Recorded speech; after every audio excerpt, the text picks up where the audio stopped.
let's settle in. If you have a neighbor who is still making noise, tell them to pay attention. Unfortunately, when you're telling them, you also be making noise.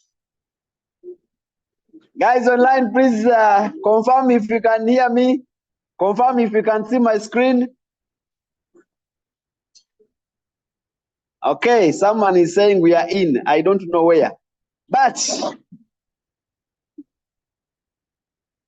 we are coming back for the second session. And in this session, we are going to look at a number of other areas, starting with VAT. So we need to use only 1 hour or less than 1 hour for VAT as we look for other numbers to look at. VAT is also another area that you can be sure you're going to meet. Whether you are prepared for it has already prepared for you. So it is there. And I want you to pick any of the question papers that you have and look at a number of VAT. Just open any exam and look at the number of VAT.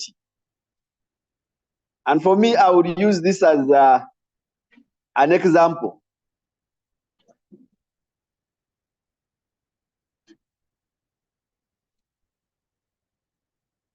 So I'll use this as an example.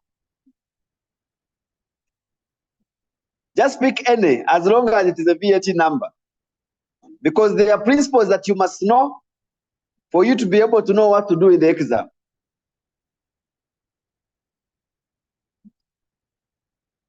So, a number like this says, advise the management of GEL on the VAT payable stroke claimable for the month of March 2024. Principle number 1. Oh, I am not screening. I am not screening. Am I screening now? Not yet. Am I screening now? Okay. I told you the questions of taxation and advanced taxation, you know them before you enter the exam. So you're going to have a number that asks you to calculate either VAT payable or claimable. So that is a guarantee. So the question is, how do I get the VAT payable or claimable? So there are certain things that you must know before you even get into the calculation or the specifics of the calculation. And I want you to look at the first of this question. The first of this question, for example, and any question that is going to come, they are going to describe for you a business, whether it is a company, whether it is an individual, but they are going to describe for you a business that is registered for VAT. And therefore, this business is going to be purchasing goods or services, because there are those that are in the service industry, there are those that are in the goods industry, that you're selling, what you're selling, they are goods, or what you're offering are services. So if you have been used to dealing with numbers that have goods, and then they bring a number that has services, don't get confused, because you can either be delivering a good or a service. What matters is that this person who is selling a good or a service is also incurring expenses in terms of buying those goods or in terms of offering those services. In addition to the goods or services that you're offering, you also have administrative expenses.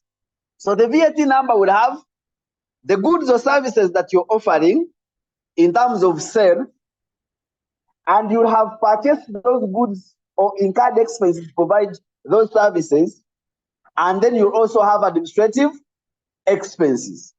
Now, the examiner is asking you, can you calculate for me the VAT payable or claimable? The VAT payable or claimable comes from two things, comparing two things. What your output VAT is minus your input VAT. When you look at someone's sales, you're looking for output VAT. When you're looking at someone's purchases or administrative expenses, you're looking for input VAT. However, not all items that they are going to describe for you have VAT on them. There are items that have VAT and there are items that don't have VAT. So largely speaking, the items that are going to be given to you are categorized into about 5 things. We have items that we call standard rated items or supplies. We have items that we call zero rated supplies. We have items that we call exempt supplies. And then we have items that are out of scope. And then we have items that are deemed VAT supplies. So 5. And you must know each of these categories. When I say an item, can I know that it is standard rated? When I see an item, can I be able to know that it's zero rated? Can I know that it is exempt? Do I have knowledge about things that are out of scope? Then can I also see something and know that it is deemed VAT? Now, because of all those 5 items, it is only one item that is going to give you output VAT. And it is only on standard rated supplies. All other items, all the examiner wants you to indicate. For example, if it is zero rated, the examiner wants you to indicate that it is zero rated. But you're not going to calculate any amount as output VAT. If it is exempt, again, you indicate that it is exempt. If it is out of scope, you indicate that it is out of scope. If it is deemed VAT, you still indicate that it is deemed VAT, and there is not going to be an amount attached to it. The only time you're going to calculate VAT is when it is standard rated. I hope you've picked that. When it comes to purchases, you're looking for input VAT. And when you're looking for input VAT, you remember this. There are items where you could have incurred input VAT, but you cannot claim it. And therefore, in the exam, you're actually going to indicate that that item, you cannot claim VAT on it. And the second word is either non-claimable or not creditable, because you have seen that someone cannot claim that VAT. Now, I want you to look at the face of this question, and they are telling you the summary of sales, purchases, and administrative expenses for the month. So they will describe all of them, whether it is a service industry, whether it is a goods industry, they will describe the items that happen. Because in a particular month, you have sold, but also purchased or incurred expenses for that month, and VAT is for a month. When you go through these items, again, there are certain notes that are very important for you. I don't want you to start doing a VAT number before you read through the VAT number to get whether there is any information that could affect your answer. For example, you get to additional information, and that's how they are telling you how imports are purchases. Purchases can either be local or imports. So imports, local purchases, and expenses are VAT inclusive where applicable. Now, that is the starting point of passing or failing.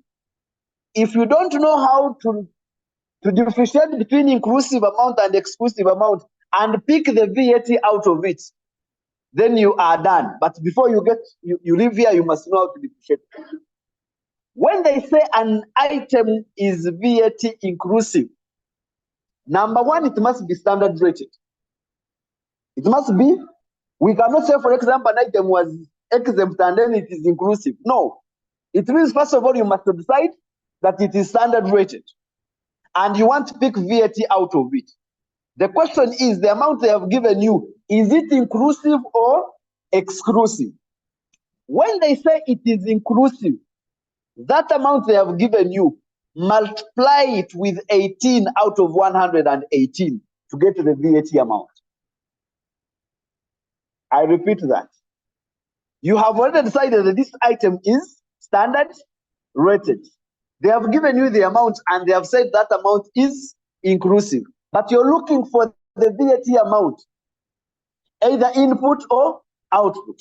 To get the VAT components in an inclusive amount, you multiply by 18 out of 118. That is when you're getting the VAT amount. What if you want to get the exclusive amount? the amount before they had included VAT. You multiply it by 100 out of 180. But most importantly, pick how to get the VAT component, because that's what you need. If they say the amount is exclusive and you have already confirmed that it is standard rated, then multiply by 18% directly. That is 18 out of 100. Everyone should pick that. Okay. Now, there are also other free marks. For example, when they give you a statement and say, offset brought forward from the month of February. Remember, we are dealing with the month of March. So they are telling you there is an offset that came from the previous month. That offset now is going to be removed from the tax you should have paid, because it is your credit and you're removing it from the tax that you have already calculated now. So this is how we run the VAT number. This is the whole formula. This is the whole formula. With all the details, the way you want to organize your work, whether you're going to calculate one item by one item, whether you're going to draw a table, but make sure that at the end of the day, you have output VAT. Where did you get it from? From all items of sale that were standard rated. So each VAT that you pick from an item that is standard rated, when you aggregate that VAT that you pick from items that you are standard rated, you get your output VAT. From the output VAT, you must remove input VAT. Where did it come from? From your purchases, whether imports, whether local, and then administrative expenses that were standard rated. So you remove it. So you get your VAT payable or claimable. Ideally, that should be your answer. But you're likely to have other small adjustments that affect that answer. And what are those adjustments? Number one is any offset that has come from the previous month. And that is a free mark, because they will give you a statement, just like you have seen one. The offset or the offset from the previous period was this. So at this point, you just remove it from your liability or from your payable claimable. Then there are two other elements that you can adjust your payable or claimable, and one is to do with withholding tax, with what you call the VAT withholding that you're actually withholding from your suppliers. Every time you're withholding agent for VAT purposes, if you're withholding agent for VAT purposes, it means you will be withholding from some of the suppliers. That you withhold from others becomes part of your liability, because you're the one declaring it to URA. And then you have that withholding tax that they withheld from you from the previous period. If they tell you that in the previous period there are people who withheld from you, that is your credit. Because every time someone is writing in my, every time someone withholds from you, for you claim that credit in the next period. So if there is anyone who withheld from you in the previous period, it is time for you to now claim that withholding tax for VAT purposes. All this the examiner is going to tell you, is going to give you direction. But every time you see withholding, you just know that if they have told you that this item was subjected to withholding, withholding is 6% of the amount exclusive of VAT. Withholding tax is 6% of the amount exclusive of VAT if you're the one withholding or they are withholding from you. We know that you withhold on your supplies, meaning it will be either on purchases or administrative costs, and then they withhold from you on your sales. Your customers are the ones going to withhold from you. That said, once you have made all those adjustments, you have your output VAT, you less your input VAT, you have the first payable or claimable. If it is positive, it is payable. If it is negative, it is claimable. And then you remove the offset from the previous period. You add any withholding tax that you withheld from suppliers. You less any withholding tax they withheld from you. Then you're able to get your net VAT payable or claimable that the examiner is going to be looking at. Now, we are going to look at output VAT and also look at the input VAT and see the items that you need to take care of when you're looking at your output. We also look at input VAT and see the items that the examiner keeps on examining in that area. I'm going to also take about 10 minutes to take you through the items that you will remember. If you're lucky, you remember all of them. If your head can conceptualize, of course, what are you doing now? Every day before you sleep, if you want to pick this thing in the head, every day before you sleep, look at these items and know which item is in the standard rated, which item is exempt, which item is zero rated. By the time you get to 20 seconds, at least you have a number of items that are in your head and you can always tell where they belong. Now, I labor to ensure that I pick items that examiners have kept on asking, especially standard rated items, because we don't have a list for standard rated items. Whereas we have a list for exempt in the Schedule 3, we have a list for zero rated in Schedule 4. We do not have a list for standard rated. And therefore, anything that is not exempt, anything that is not zero rated becomes automatically standard rated, unless it has a special regime like deemed VAT. So we are going to just run through quickly to remind you of the things that are standard rated, the things that are zero rated, and the things that are exempt, and then you can be able to remember them. But that said, when you have a number, this is how you're going to organize your study. You're going to have about 4 columns. And column number 1 is going to be the description of the item they have given you. If it is sugar, you put it in column number 1 and say this is sugar. In column number 2, you're supposed to decide whether that item is standard rated, zero rated, exempt, out of scope, or deemed VAT. Because once you make that decision, it is easier for you to actually go ahead and see whether you're going to attach numbers on it or not. So you have a column for description, you have a column for tax treatment, you have a column for the amount. Now, that amount that you're picking, you're not yet sure whether it is inclusive or exclusive, but you're picking the amount they have given you. And then the next column, you're actually putting whether the amount is inclusive or exclusive. Now, if you realize, for example, if I can do something small here. So you have, assume you have a column for description, a column for description or particulars. It is you choosing the words now. You're in the exam. Description, we say the next column is tax treatment. Because at this point, there are marks that you're going to earn. If you say that an item is standard rated and it's right, you will have a mark. If it is out of scope, you have a mark. And then the next thing is amount. Now, amount, bring it as is, because even if it is inclusive or exclusive, just bring it as is. But the next one, you should be able to make a decision whether you're using the VAT rate, or fraction. And I'll show you what this means. It simply means, if you said, for example, the amount in the tax treatment, assume that I said the amount is standard rated. Standard rated. If my description is sugar, I know that sugar is standard rated. So in my tax treatment, I say standard rated. In the amount, assume the amount was VAT inclusive, but it is 180. Assume it is 180,000. And I know that they have said all my sales are VAT inclusive. So in brackets, I will say, because I'm dealing with sales first, I say inclusive. If I'm going to deal with my sales first.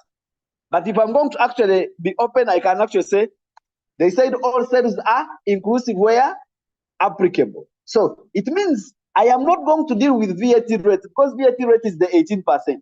I am going to deal with the VAT fraction. So I will remember that I am going to have 18 out of 118. And my next thing is VAT 118. And my next column is the VAT or output VAT. Output VAT or VAT amount. This is when I'm dealing with sales. The same thing happened when I started dealing with purchases and expenses. Now, I have an examiner is able to see that my item is sugar under description, is able to see that I know the tax treatment, is able to see that I have recognized that it is VAT inclusive. Don't mind even if something is exempt. Even if you put another item which was exempt and say that, as long as in the column you now come and say 0 or just put a dash if it is exempt, and then come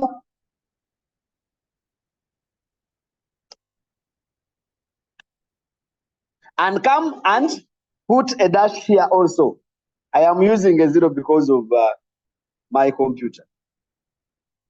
So the examiner already knows that this item where you have put 0, you already said exempt. And the mark is going to be on you having described it as exempt. And knowing that whereas it has an amount that you incurred, but you did not go ahead to attach a rate on it, you did not go ahead to attach VAT on it because you have said it is exempt. The same applies to 0 rated. Now, if they say, of course, it is exclusive, rather inclusive, you're going to be getting this amount, which is inclusive, and multiply by this fraction.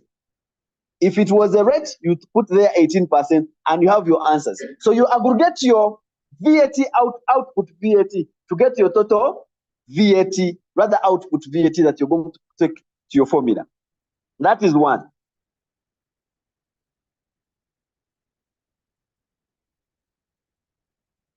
So we're going to go back to our items and be able to remember these items. Unfortunately, there is no medicine that I can give you to put them in your head. You must have them in your head. But the common ones that I've seen in your exam are these ones that are really standard rated. Supply of sugar is standard rated. Supply of wheat flour is standard rated. Supply of clothing is standard rated. Most of the times in administrative costs, you have rent. It is standard rated. You'll have security services, standard rated. I have talked about security services, and I remember I did not make a comment on security services for employment income. Guys, security services are not taxable supplies, are not taxable benefits for employment income, and they normally test it. So when you see security guards in employment income, you know that it is exempt. We have not talked about that. Remember that. We did. Hey, thank God. Okay, so in VAT it is standard rated. If you sell any asset, that asset is called a capital asset and it is standard rated.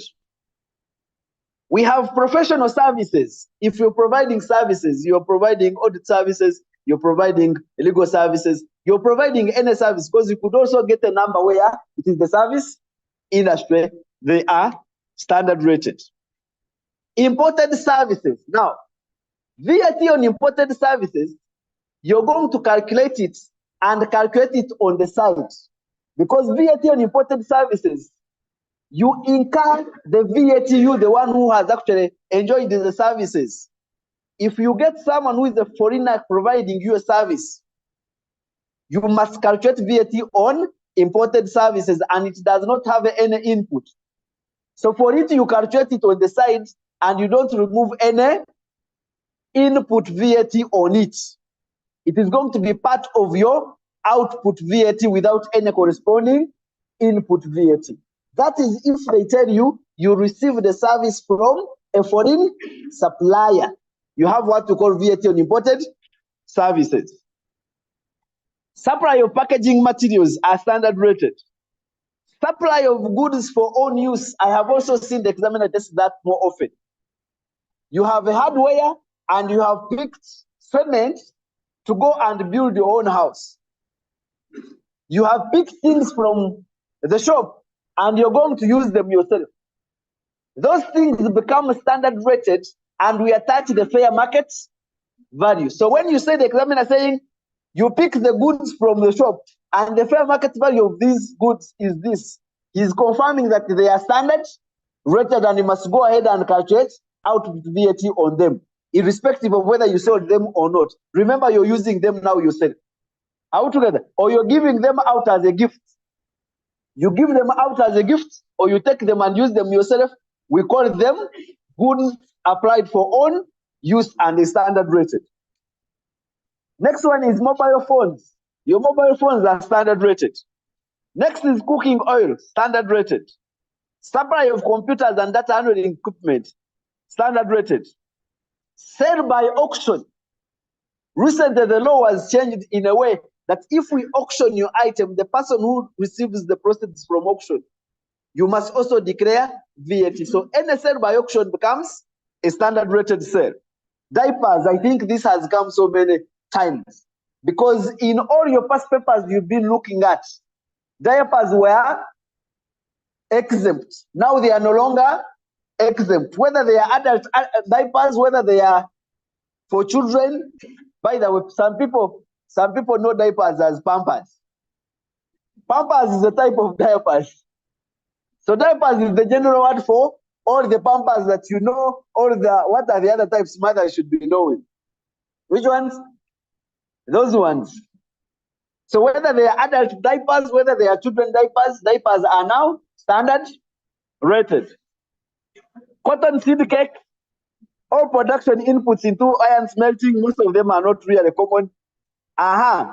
Taxable supplies that are gifted or donated to employees by employers. I gave the other time, an example of beer. Again, if beer has given you a crate of beer, even when you're an employee, it is taken as a taxable supply, and beer must calculate output VAT on it, because what is giving you was standard rated. Supply of postage stamps, you must have seen it more often in your questions, is standard rated. Supply of software and equipment installation to manufacturers just came into the VAT, I think 2024, 2025. Remember, VAT is you must look for the new law. So whereas for income tax, we are depending on 2023, 2024. For VAT, you must look at the updated law. Then we have the supply of services, incidental telemedical services and royalties paid to in respect of agricultural technologies, again that. And then we have now this one, the supply of goods and services to the contractors and subcontractors of hydroelectric power is both in exempt and also in standard rated. It comes into the standard rated if it is for personal use. If you have these supplies to the contractors and subcontractors of hydroelectric power, but they are using them for personal use, they become standard rated. Any other supply other than exempt and zero rated supply. So these were just examples of standard rated. I can guarantee that you'll actually find some of them still again in your exam. At least when they come, you say, at least I have some of the examples that I know for standard rated. Now, the other trick, it means you must be able to read your zero rated. Zero rated is there are very few items. The biggest trouble you get it with exempt, because that's where we have so many items. But I also show you how you can identify that an item is exempt in one or the other, because there are specific industries that you can always tell. That when you see that sector or that industry, you can always tell whether that item is exempt or not. So let's look at the zero rated. There are also items that you must remember all the time. There are items that you must remember all the time. One, the supply of goods or services, where goods or services are exported from Uganda as part of the supply. What is the general rule? Anything they call an export, if they told you whether you have exported a service, whether you have exported a good, whether it is transport, as long as you cross borders, it becomes zero rated. At least that one, cram it. If they tell you these goods or services were exported, you know that is zero rated. The same applies to international transport, because you're crossing borders. Now, Again, on drugs and medicines, if medicines or drugs are manufactured in Uganda, they become zero-rated. If they are imported, they become exempt. By the way, in the health sector, largely speaking, think of more of exempt than anything else.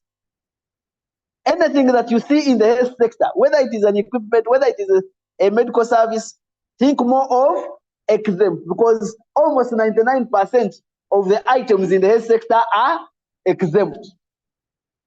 Remember, you want the impact on misclassifying an exempt item as zero-rated is not big, because the impact is not going to be in your calculation. You're going to find that one item, but the impact is not going to be in your numbers, because even if it is zero-rated or exempt, you still put zero. No, so you will only miss that one mark, but your answer will remain correct on the onset in terms of input and output. But again, you have missed the item having named it wrongly. So medicines, drugs, medical sundries, if they are manufactured in Uganda, they become zero-rated. If they are imported, they become exempt. You do not have any medicines that are standard rated. So if you see medicines, if you see drugs, you're either messing it up with zero-rated or exempt, but don't put it to standard rated. Next is educational materials. The confusion of educational materials is that some people take stationery as educational materials. If they just say stationery, please, stationery is standard rated. Stationery is.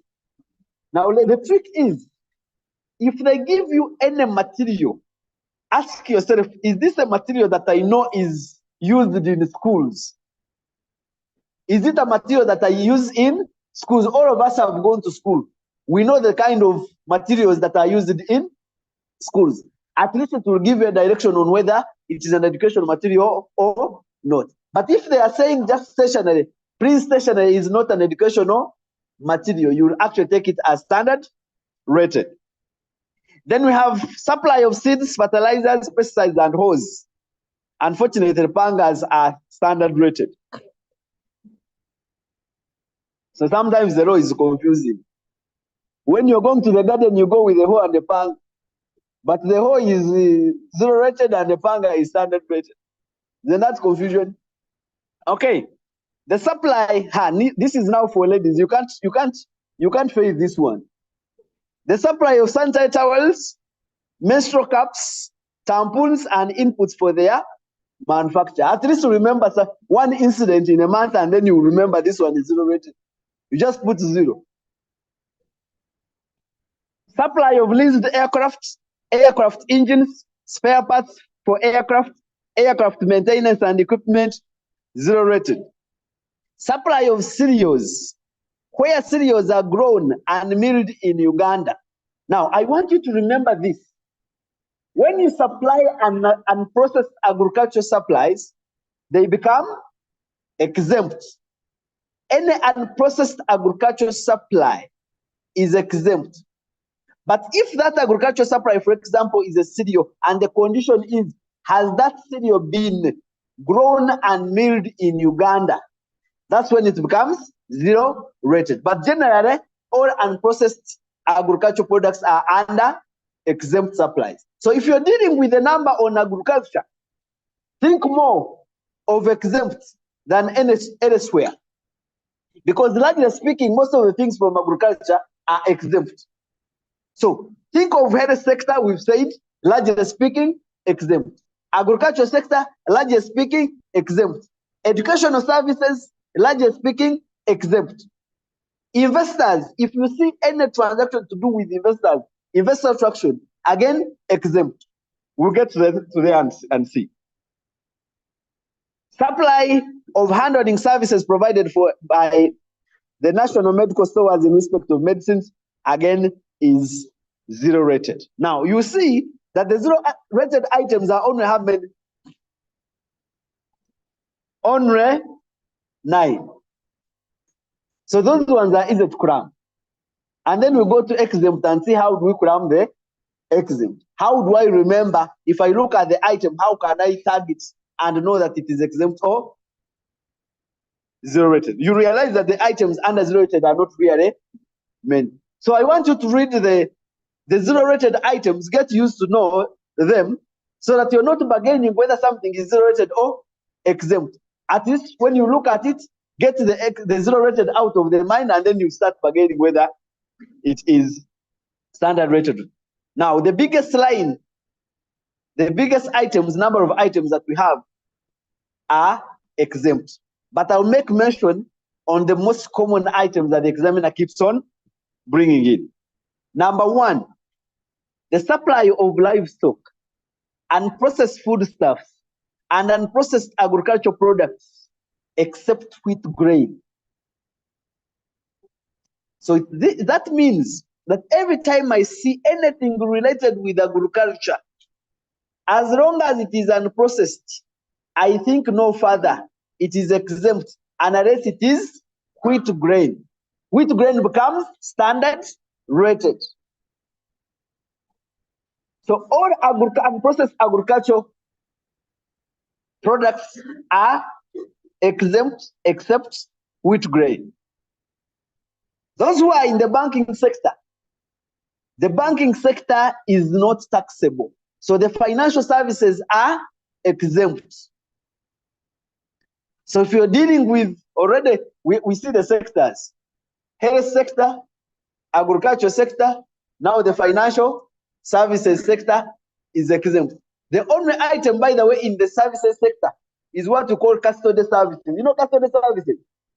Banks keep documents for people.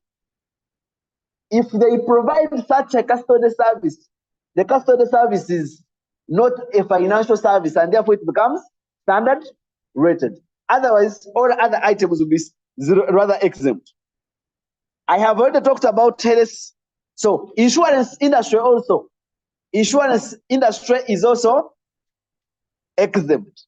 Here we have things like health insurance, we have life insurance, micro insurance, reinsurance, aircraft insurance. All those are exempt. We also have land. Land only becomes exempt if it is an improved land. If I come and I'm selling my land here in Bats Valley, you can't call that an improved land. It will be standard rated. Land that we are calling an improved is pure bare land and nothing is happening on it. It has no facilities on it. That is an improved land that is exempt. Then we have, largely speaking, leasing or letting of properties is standard rated. Because if you look at, for example, this one says supply by way of sale, leasing or letting of immovable property other than a sale or leasing of a hotel or holiday accommodation, that is standard rated. Sale or lease or letting of for periods not exceeding 3 months, that is standard rated. Sale or lease or letting of service apartments, that is standard rated. So you realize that when you actually lease out, even when you're leasing out your commercial buildings, as long as you're getting rent, that becomes standard rate. The only time you're not going to actually charge rent, rather you're not going to charge VAT, is when you're actually renting out for residential purposes. But all other renting out will actually attract VAT. The next one is, I said educational services, also education is exempt. Veterinary, medical, dental, and nursing services, again, that is to the health sector. Now, the other part that you remember are things to do with social welfare. Social welfare services, things that touch the bigger population, things that you'd actually want, you'd think are public services, government would ideally be providing to people, become exempt. At the back of your mind, you know, is this a public service? Is this a public good? Then you know that it's likely to be exempt, even if you have forgotten. The only thing that is really here idle and really shouldn't be exempt is the supply of betting, lotteries, and games of chance. Why should we exempt the gamblers? Now, there is one thing that normally comes. The supply of goods as part of a transfer of business as a going concern. Have you seen that? Now, there are conditions that must be fulfilled for you to have it as an exempt supply. And the examiner keeps on asking, what are the conditions that must be satisfied for a business to be disposed of as a going concern? So next one is the supply of burial and cremation services. The supply of precious metals and other valuables to Bank of Uganda. The supply of passenger transportation services other than tour and travel. It means tour and travel services are standard rated, but other transport services that you offer, buses and minibuses, those are exempt. Again, the fuel industry. The fuel industry is also exempt other than lubricants. So please remember this. The fuel industry, whether you're selling fuel, whether you're selling petrol, whether you're selling diesel, whether you're selling kerosene, they are exempt. The only thing that is not exempt are lubricants. So when you see lubricants, you know they are standard rated. Supply of dental, medical, and veterinary goods.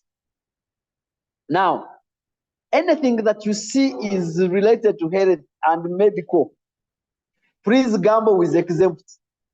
Gamble with exempt. Supply of animal feeds, mixed components such as egg cells, etc., etc. You read those ones. Supply of raw materials and inputs for the manufacture of disposable medical face, etc., etc. All those are supplies in the medical industry, exempt. Supply of machinery, tools, and implements suitable for use in agriculture, exempt. Because we have said those are the supply of crop extension services, that is still agriculture, exempt. Supply of irrigation works, that is still agriculture. Supply of deep cycle batteries, composite lanterns, and raw materials for the manufacture of deep cycle batteries and composite lanterns, not very common. Supply of agricultural insurance premiums, agriculture. There is one on electric vehicles. Please, this is the new one. Remember it, they might examine it. The Kayora, the electric vehicles. We know we are manufacturing electric vehicles now. Anything to do with electric vehicles now is exempt. Anything to do with electric vehicles is exempt. So whether it is the equipment, whether they are charging electric, as long as you see electric vehicles, please run and exempt it. I also want to make mention on some of the things. Supply of life jackets, life-saving gear, safety head gear, and speed governors. We are protecting people, exempt. Supply of goods and services to the contractors and subcontractors of hydroelectric power, as long as it is not for personal use, it becomes exempt. Supply of Bibles and Qurans and textbooks, those ones in the church, we can't touch you, we know. So it is exempt. Now, I want you to also pick these items. There are things that we call investor attractive supplies, especially the persons that are in the industrial park. If you're looking at a supply and they're telling you this is for a person in the industrial park or free zone, you just know that that is an investor incentive. So all investor incentives are under the exempt supply. So if they refer to persons in the industrial park, they refer to persons in the free zones, then you know that those are items, or if they are referring to someone as a developer or someone as an investor, you just know that their supplies are largely exempt.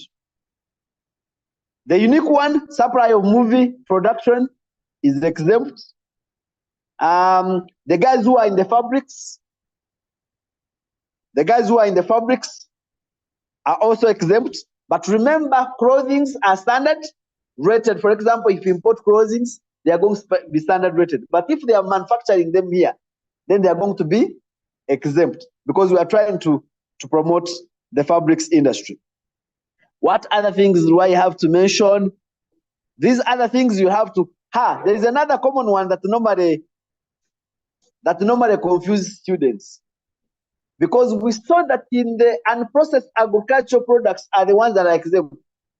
There's one agricultural product, even when it is processed, it still remains exempt, and that is milk. So the supply of processed milk is exempt. It is not standard rated. Ladies and gentlemen, don't touch milk. When you see milk, please exempt it. Let it go. It is exempt. Okay. Now, I want to talk about expenses. I want to talk about input. By the treatment of your sales, if you say something is standard rated and it is the same thing that you purchase, don't get into the purchases and then turn it into zero rated. Please listen to this. I have seen students, they get it right in sales. They have said something is standard rated in sales, and then they get in purchases and they are calling it exempt. And you're like, okay. So when you're selling it, it becomes standard rated, and when you're purchasing it, it becomes exempt? No. But it is possible that you can have a purchase which is standard rated, but you have it as a sale as zero rated. How? If you purchase something as standard rated, but you export it, it automatically becomes zero rated. Now, let's see the common things under your purchases that the examiner is going to be testing you. Please note these ones. I have already said that purchases take the same treatment as sales. If a sale is exempt, then a purchase is likely to also be exempt. Expenses also take the same treatment as sales, except the following. Number one, supply or import of passenger automobiles, the repairs and maintenance of such automobiles. This normally comes, you have imported the vehicles that we are talking about, your sitting vehicles that are for you and me. You import it, at importation they charge you VAT. It would have ideally been your input VAT, but you cannot claim it. So if it is a vehicle, you're going to indicate the vehicle, but you're going to indicate to the examiner that this input tax is non-claimable. The next one is entertainment. If you incur any costs and they're going to test you, will tell you how you went to Serena, ate food, how they have provided you refreshments, and you have incurred some expenses related to the food, the refreshments, the tobacco, any kind of recreation. That tax they charge you when you incur such an expense is called entertainment, and the input tax on it is not claimable as well. The other thing that is not going to miss is telephone expenses.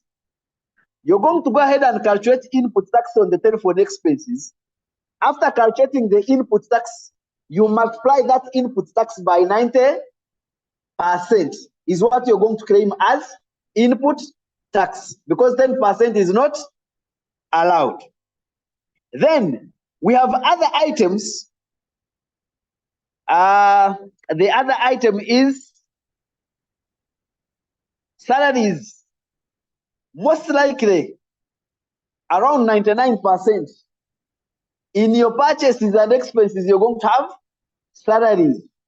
What the examiner wants you to show is out of, at least even if you're going to forget everything else, remember that salaries are out of scope. At least you don't have so many things that are out of scope that I've seen the examiner ask more often. So salaries are out of scope. Finally, I want to talk about apportionment of VAT. Apportionment of VAT. When you're dealing with any number,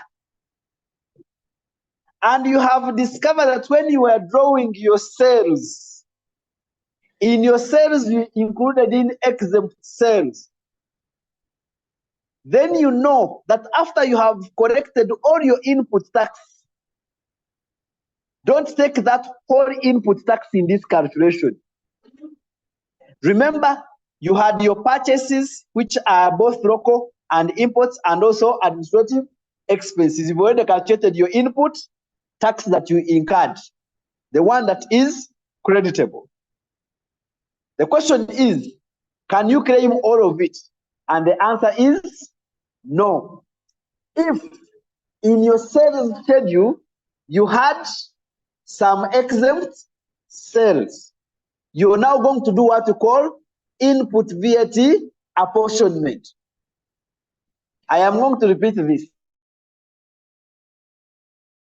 It is not based on input VAT.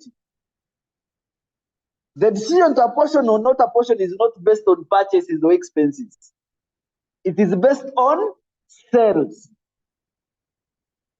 If you find that in your sales, whether you're right or wrong, you included in exempt sales, if in your sales schedule you included in exempt sales, please remember that you're going to apportion your input tax. And there is a really, really high possibility that you will have some exempt sales. So if you have exempt sales and you've already calculated your total input tax, how do you apportion it? This is the formula. This is the formula. You get that input VAT, which you've already calculated, out of your table of purchases and expenses. You already have a total of input VAT, which you wanted to take. But you have now remembered that in my sales, I had both taxable sales and exempt sales. And taxable means the combination of both standard rated and zero rated. So when I say both taxable, I mean standard rated plus zero rated. And then the other is exempt.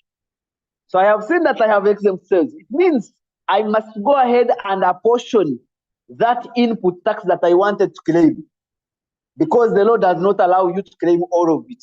So how do you apportion that input tax? You get that very input tax times this fraction. The fraction is total taxable sales in their exclusive amount, meaning you get the standard rated sales plus the zero rated sales. They become your numerator. And then down on the denominator, you have your total sales, meaning zero rated, exempt, and standard rated.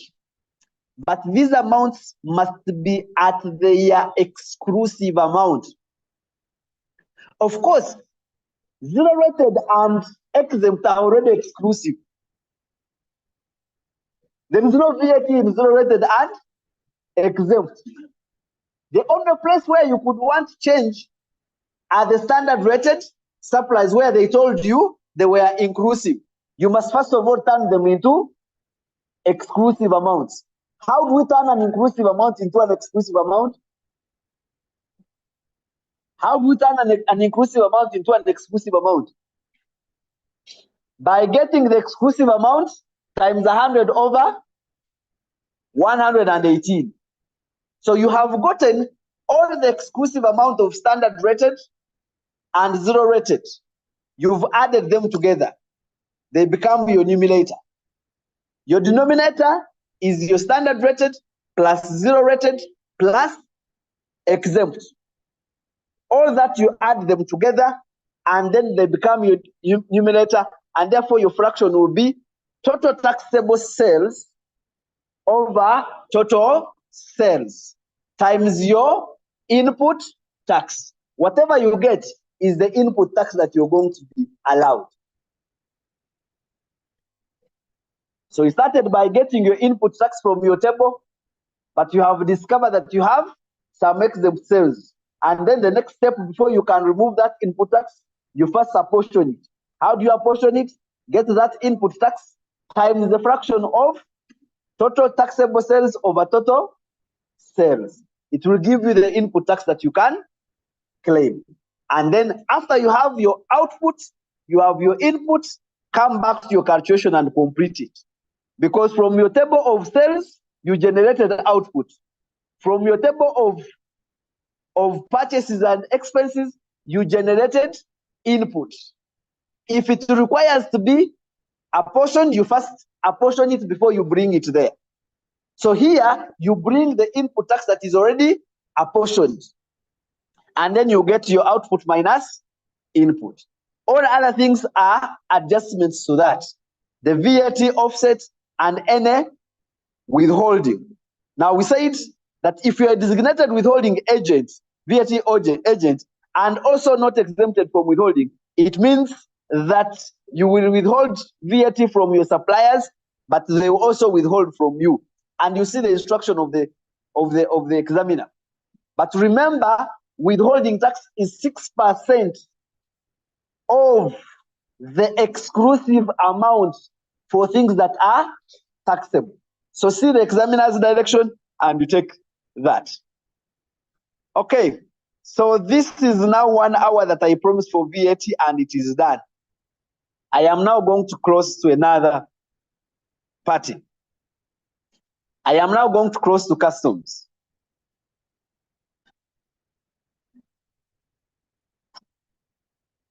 I am picking all the questions and I'm going to make sure that I answer them in one go. Because either I am going to copy them and answer them and send you the answer, the responses, but we must finish what we want to finish first.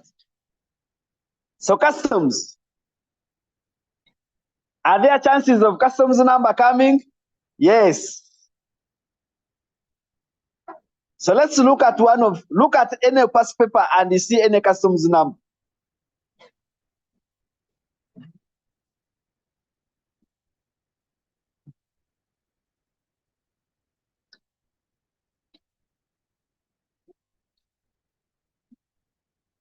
Look at any customs paper and look at.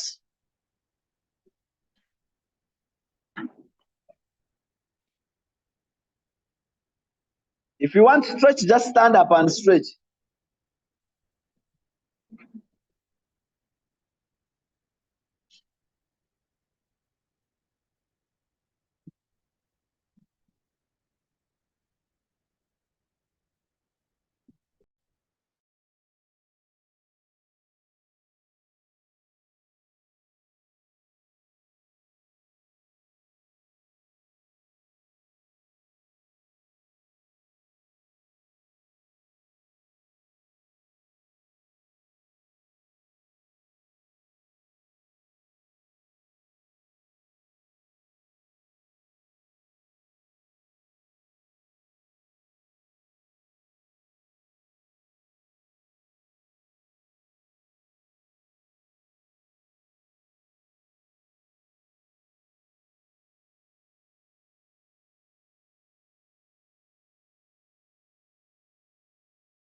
Someone online is asking, so how do we calculate an exclusive amount when the amount is inclusive? You might have lost your network, but I said you get the inclusive amount multiplied by 100 over 118. That's how you get the exclusive amount. Okay, we don't have a lot of time. Can we start the customs? Pardon? I said, guys, listen. If you are looking for apportionment figures and they had given you the VAT inclusive amounts, we said you use only exclusive amounts. How do you get the exclusive amount on an amount that is inclusive?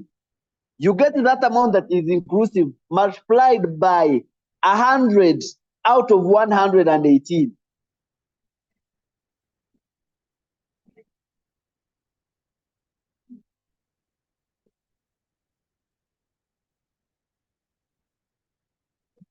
Isn't that enough break? Isn't that enough break? Can we have your attention? Let's have your attention.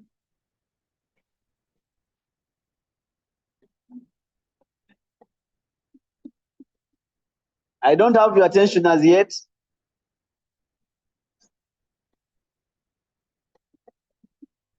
Just tap on your neighbor that is making noise and tell them to stop making noise.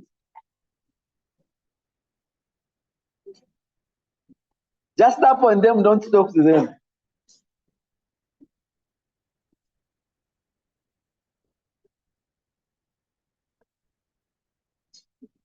So it's very hard to keep quiet. Please keep quiet and we won't do. And tell me if you're tired and we stop here.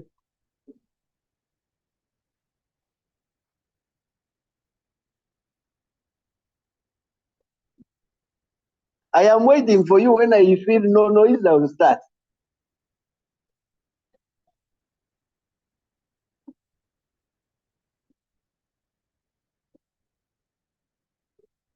Okay. So with the customs number, again, I want you to open your question banks and see how a custom number looks like. You know, some of you have not been opening question banks. And you're waiting to see to the first paper when you've not seen it. So your question, your customs number is going to be asking you to calculate customs taxes.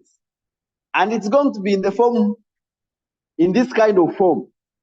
Advise RTL on the customs value and taxes payable on importation. Or they are going to ask you to calculate import taxes. But you cannot calculate import taxes or taxes payable on importation unless you have the customs value. So for all numbers that you're going to do for customs, your strength depends on customs value. Because when you get the customs value wrong, the taxes become wrong. All the customs taxes are dependent on the customs value. So if you get the customs value wrong, all the taxes you're going to calculate are going to be wrong. And that's why you need to be extremely careful when you're going to do a customs number. It is so easy to do, but if you mess up with the customs value, you will have it wrong. So the question is, how do we get the customs value? I want you to see on the face of the question for customs, I'm going to just read through this question so that you have a feel of how the flow of the question is going to be. For example, they are saying this company called RTL is an importer of wine, spirits, and foreign beer for retail markets within East Africa. RTL has special arrangements with 4 stake wineries in South Africa, Pique breweries in Brazil, and Arthur Winery in France. In the month of February 2024, RTL imported a consignment of alcoholic beverages and spirits from Pique breweries in Brazil and paid $122,000. Now, you realize that this is what it paid to purchase the item, not so, from the factory. And that price is called an ex-factory price or the commercial invoice price. The only item that can reduce that price is the trade discount. So if they give you a trade discount, make sure you reduce it from that commercial invoice from the supplier, because the supplier has given you his price. And if you're lucky, he's going to give you a trade discount. Now, the trade discount reduces that price as you're computing for customs value. But you see, you have purchased those items. You must bring them to Uganda. The question is, at what point do we say you have now entered Uganda? For things that come within the sea or on the road, our clearance point is either Dar es Salaam or Mombasa, because we are a landlocked country. So if you're importing things by sea, for example, your port of clearance to say you have entered Uganda's territory is at Mombasa. And therefore, any costs that you incur once the goods have gotten out of the ship to the Mombasa port, you stop calculating costs included in the customs value. Once the goods have been offloaded from the ship to the port like this, you stop adding any cost in the customs value. What does that mean? It simply means any costs that you incur at the port itself, plus the costs you incur as you come into Uganda, are not part of the customs value. I am going to repeat that. You are bringing things and the cross point is the port. If these things have come by sea, your port of entry is Mombasa or Dar es Salaam. When these goods have reached the port, you stop adding in costs in the customs value, meaning any costs that happen at the port itself, whether it is the storage at the port of Mombasa, whether it is demurrage, whether they are clearing fees, whether anything that happens at the port of Mombasa is not part of the customs value. Meaning you're only aggregating the costs from the other side where you have imported up to the port of entry. If it is by air, our port of entry is Entebbe. It is Entebbe. Now, for air, one thing that you must remember, freight charges for air are not part of the customs value. So if the question you're dealing with you that you use the air transport, you just know that freight is not going to be part of the customs value. It will be any other cost other than the freight or the freight charges. Now, item number one here, they are telling you the commercial invoice, what we call the ex-factory price. And then they say, at the factory, which factory are they talking about? The factory, the other side.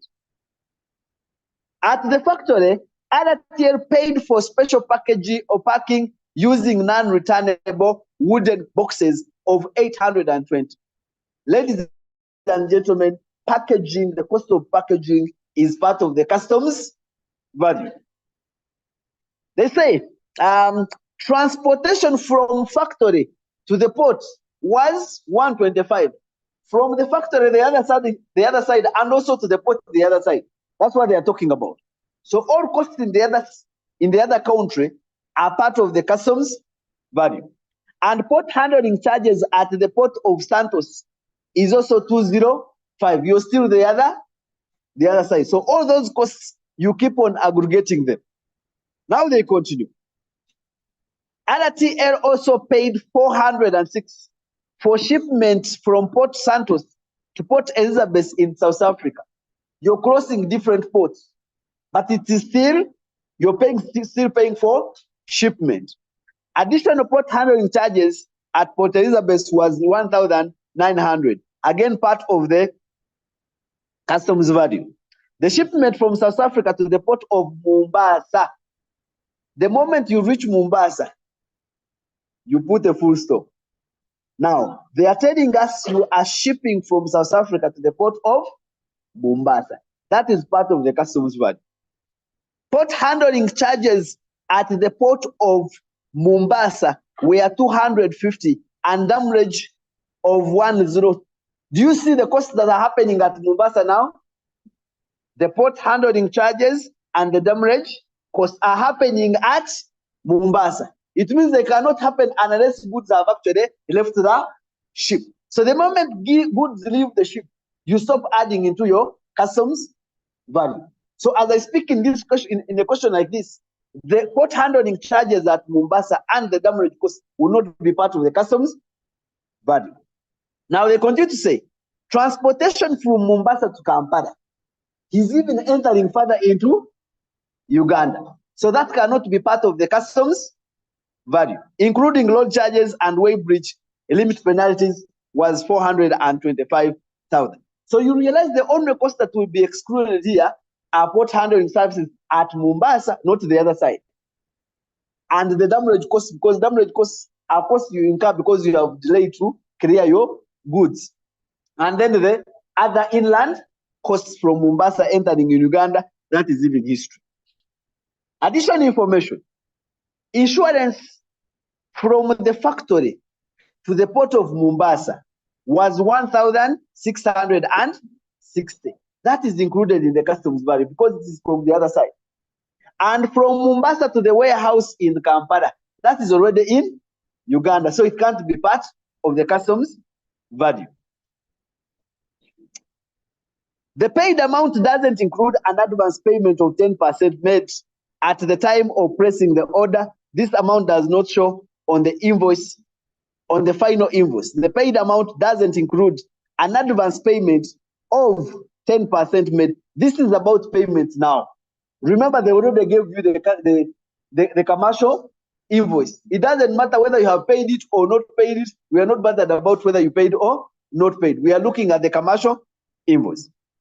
As a requirement for the exportation of goods, of foods and beverages, RTL paid Standard Authority 310 as an inspection fee for the consignment before shipment. Now, what we call pre-shipment inspection, if you have to pay for pre-shipment inspection, that becomes part of the customs value.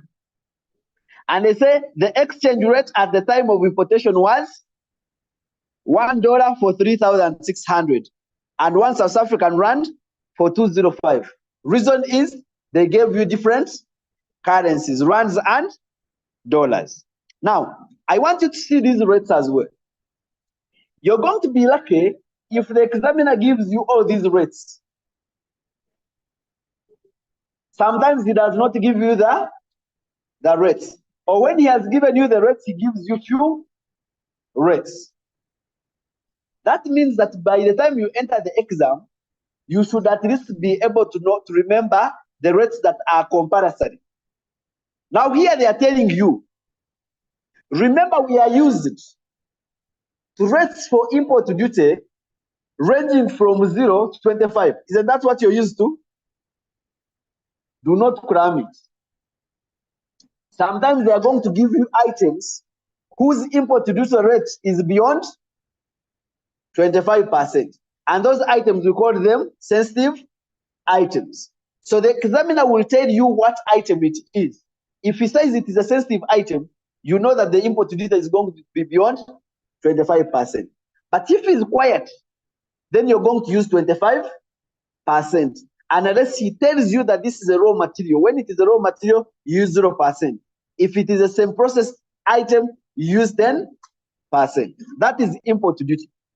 Withholding tax will never change. It is 6%. The only change on withholding tax is when they tell you that this importer is exempt from withholding tax. It means you're not going to charge them withholding tax. So listen to the examiners. When the examiner says he's exempt from withholding tax, then don't go ahead and calculate withholding tax simply because you crammed that you must calculate withholding tax. VAT is constant, 18%. Excise duty, they will only give it to you. If they don't give it to you, please don't calculate excise duty. Infrastructure levy will always remain 1.5%. So the rates that are likely to change are rates of import duty. If the examiner is silent, you take import duty to be 25%. Withholding tax is not going to change. Value added tax is not going to change. Excise duty is going to be only applicable when the examiner has told you that it is applicable. And finally, we have infrastructure levy, which is 1.5. Now we want to see if I have a number of customs, how do I organize my answer? And how do I apply these rates to the customs value? So we are going to refer again to our Excel sheet.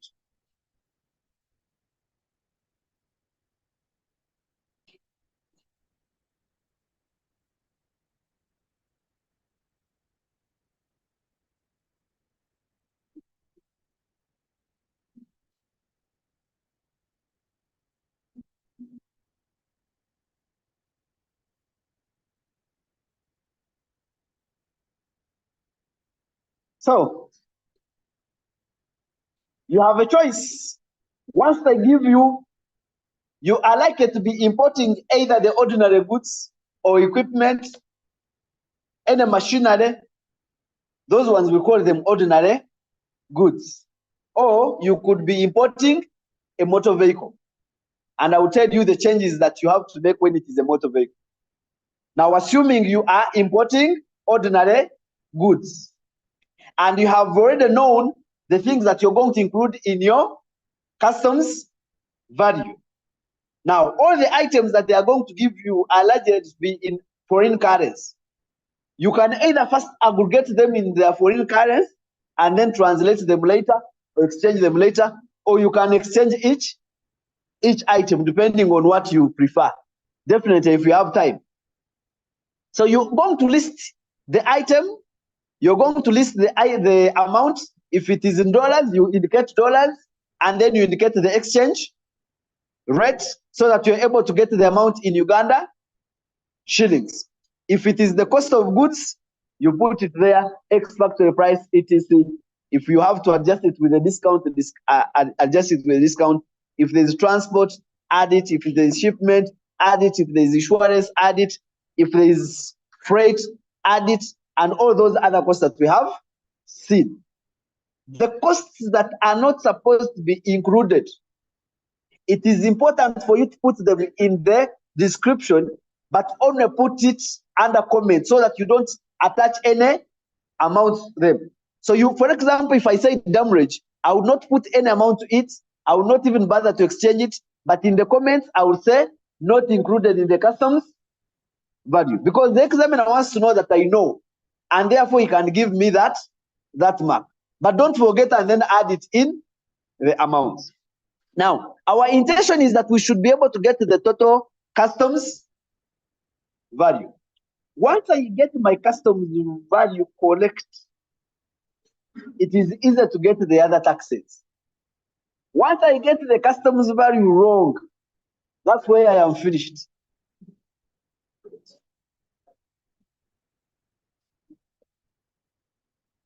So assume we have got our customs value correct. What do we do? And it is one of the shortest numbers. If you got it right, it is the shortest number. It is a number that you can even get 10 out of 10, or even 15 out of 15. So assume I have my customs value now. I am going to start calculating my taxes. The question is, how do I calculate the taxes? Which one do I calculate first? Which one do I calculate last? This is the order of your taxes. Please don't change the order.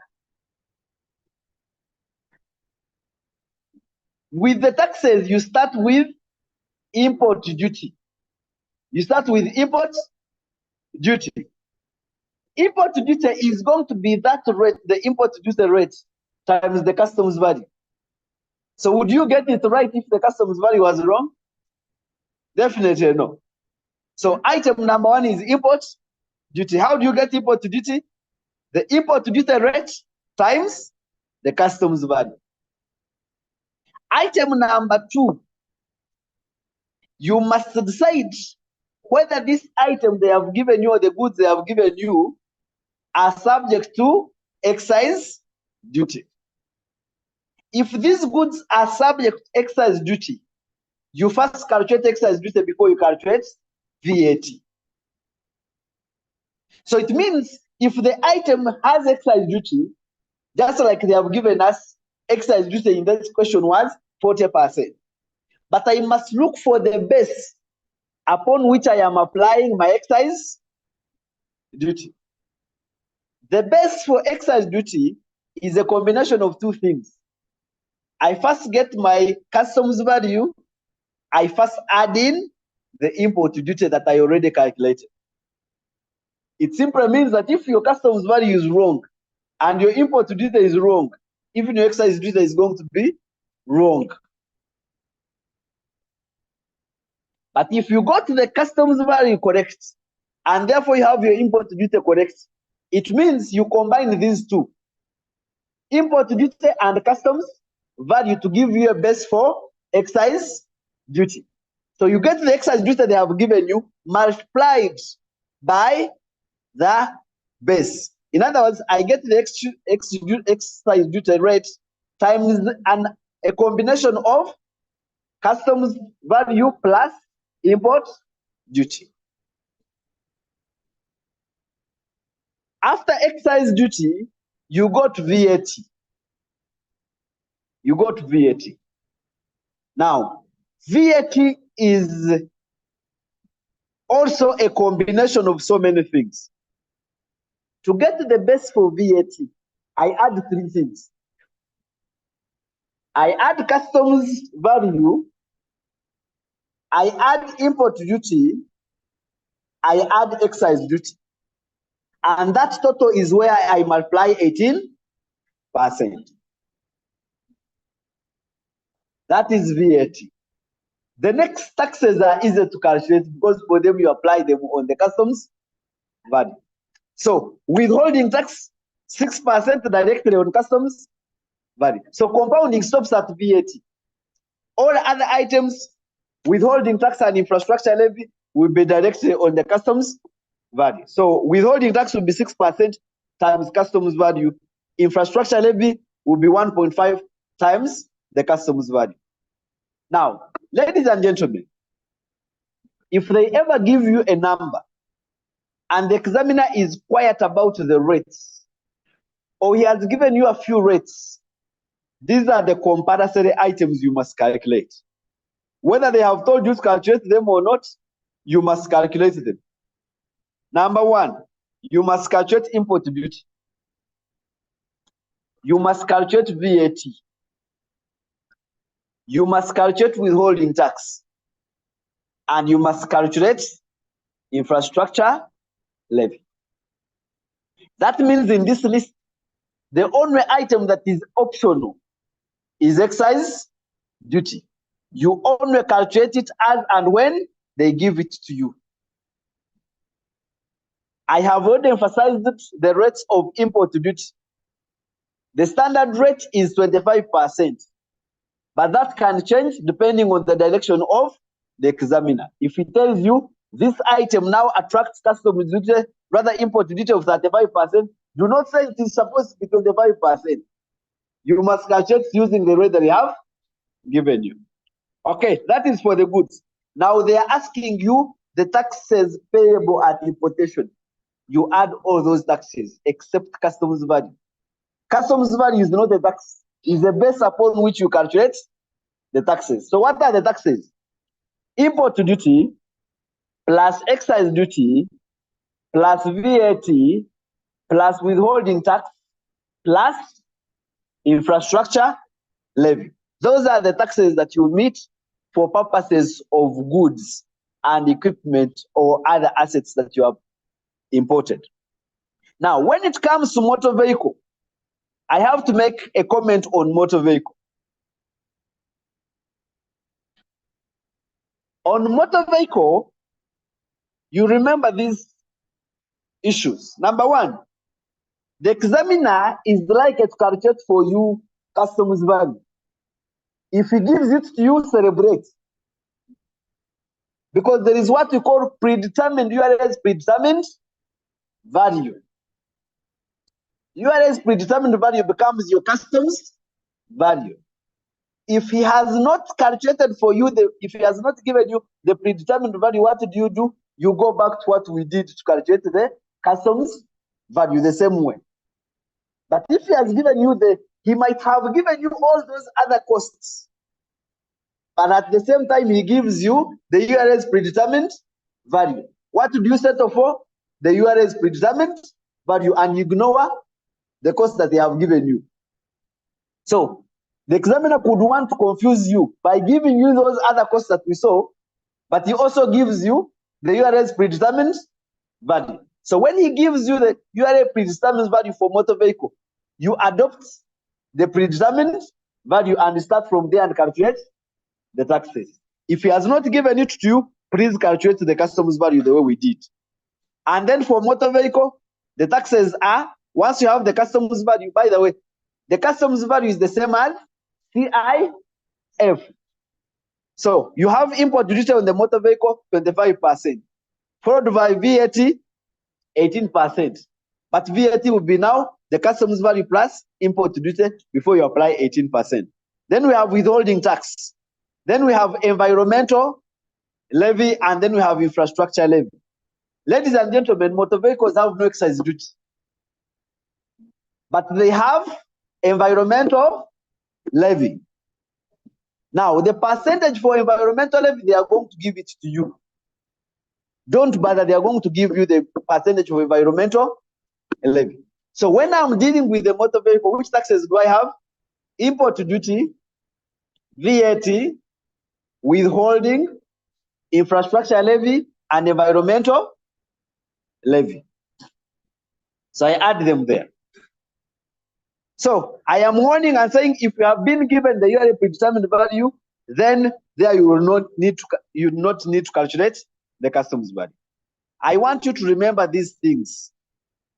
These are the items that are included. I'm going to show you the items that are included in the customs value and the items that you should never include in the customs value. So these are the items that you're going to include in case you find them.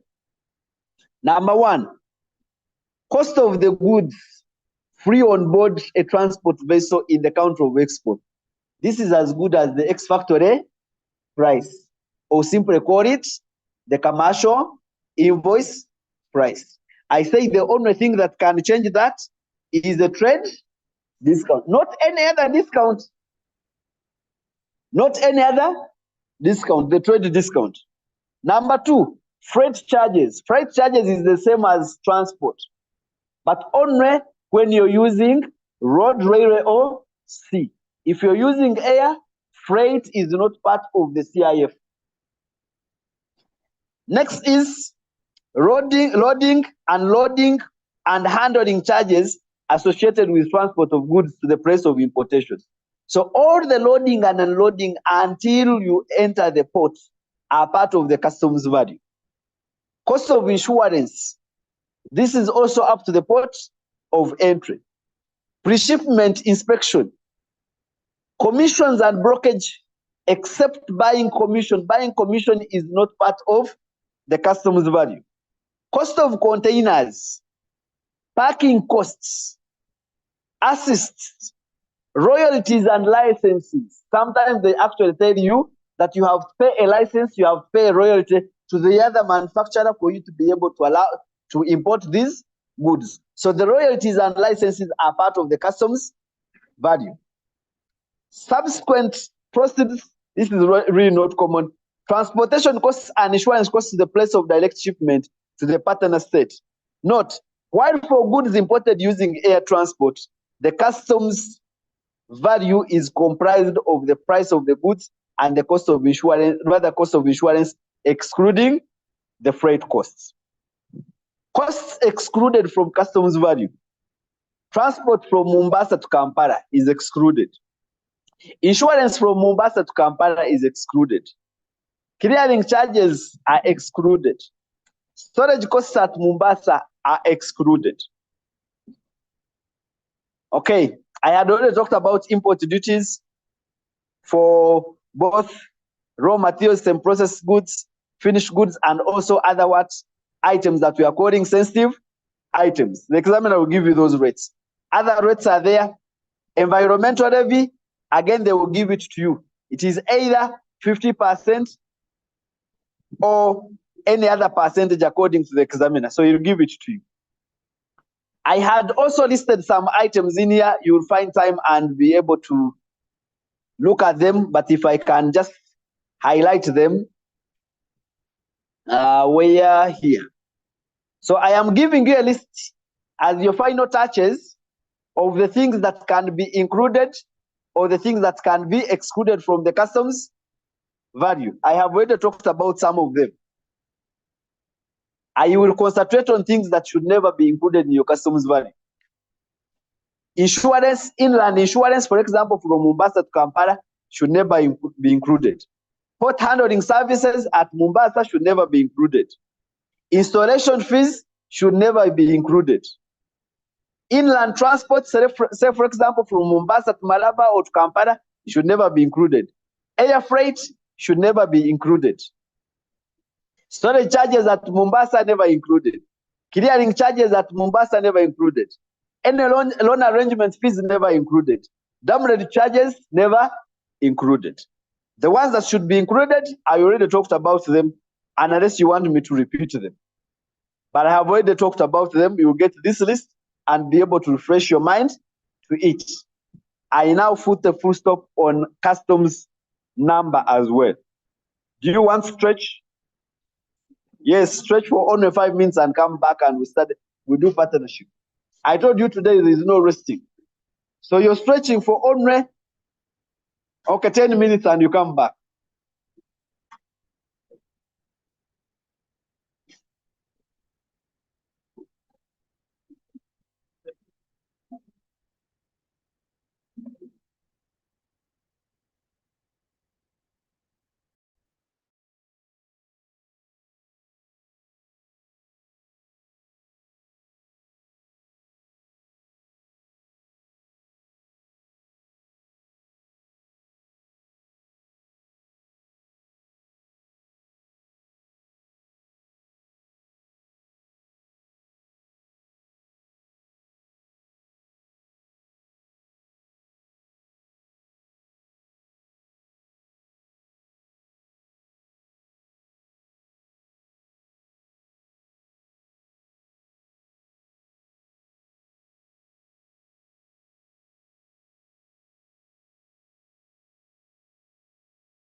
Today is the true definition of karakata.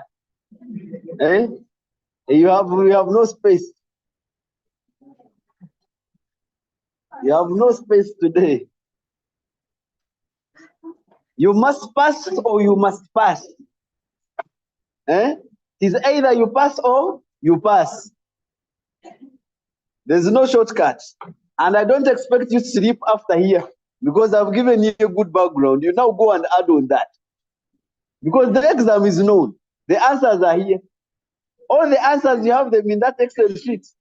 You either choose, by the way, anyone who actually masters that Excel sheet now, between now and 20 seconds, will pass that paper whether you want or not. Break and buy. Okay, so let's come back here. Let's come back. Please check your neighbor. Tell them we must pass. Tell your neighbor that we have no shortcuts. We have no shortcut, we must pass. At least I need to see over 300 distinctions. We have in this session, we have over 300 students. So at least I need to see distinctions. Now there are those who are not our students. Please don't come claim your 1 million. you might. We only give 1 million to those who are paid tuition. So if you're a student outside, you've only benefited from now, but you can't claim the check. Those of us who are our students, once you get 80%, you have your 1 million. Yes, that is guaranteed.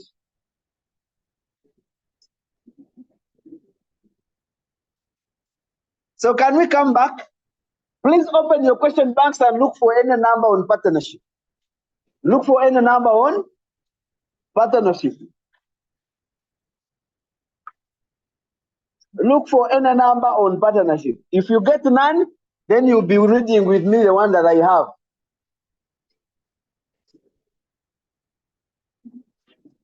If you don't know where it is, it means you have not done enough practice. Definitely, you should be knowing where these numbers are. There are very few, but they are there. So look for the one that is there. If you've not done any number on partnership, you've not done practice.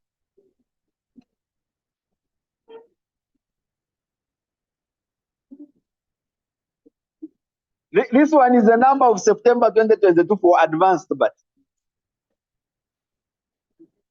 by the way, let me tell you, guys who are doing taxation, you just know that when you pass taxation, advanced taxation is going to be easy because in advanced taxation, you just add a few complications, but the principles remain the same because you're using the same law and the principles are the same. Only that when you become advanced, then we start talking about a few complications of tax planning, international taxation, etc. But definitely the principles remain the same. Okay, so welcome back from the small break. We are now going to look at a number of partnership. And I can guarantee that it has become popular. It has become so popular, especially with taxation now, because it has just come into taxation. Of course, for advanced taxation, it has always been there. But into taxation, they have started examining it. So the possibility of it coming is also high. I told you I'm only going to actually talk about numbers where I have a 98% chance of them coming. There's a time when I actually did that and all my students passed, and then someone went to ICPI and reported and said, Julius cheats for his students. And I said, but how do I cheat an exam that I've not set? And for the record, I don't know your exam. So I have not seen it. If by coincidence the number comes, please don't say that I cheated for you. I have no idea about your exam. Okay, so this is the partnership number. On the first of which, this is what the examiner is going to ask you. He's going to ask you three things. He's going to ask you three things. Number one, he's going to ask you for the partner's chargeable income. Partnership's chargeable income. Number 2 is going to ask you for the partnership's distributable profits. And number 3 is going to ask you to compute each partner's tax liability. So 3 things. And they follow that order. You first get the chargeable income. From the chargeable income, you get the distributable profits. From the distributable profits, you get the tax liability for each pattern. I want you to see, for example, this question was saying, advise Chira General Family Doctors Clinic on the partnership's distributable profits. Now, even if they were silent on the chargeable income, you cannot get the distributable profits unless you have chargeable income. For the year ended June 2022, now read for the year ended June 2024. Assume that is the case. And part B is determine the tax payable for each partner for the year ended 30th June 2022. And part B is asking about the principles of admitting. That is theory. That is for you. You read. I am more bothered about your numbers that give you the highest marks. Now, one thing that you have to remember is partnerships do not pay income tax, but rather the income tax is payable by the partners. What does that mean? That you're going to first calculate the chargeable income and distributable profits of the partnership. After getting the distributable profits, you must be able to distribute it among the partners. And then each of the partners, you must calculate their own chargeable income. So if you have 3 partners, you would have chargeable income for each of the 3 partners. And then using their chargeable income, you would go ahead and attach tax liabilities based on the individual income tax rates. You remember them? So those individual income tax rates that we saw for employment, we are going to be picking employment tax for employment purposes, are the same rates we are going to be using for partnership numbers. Now, a person who is capable of doing number 1 is capable of doing a partnership number, because the principles are almost the same of getting the chargeable income. Now, in reading of this question, I am just going to read through as I make comments on certain issues that you must remember.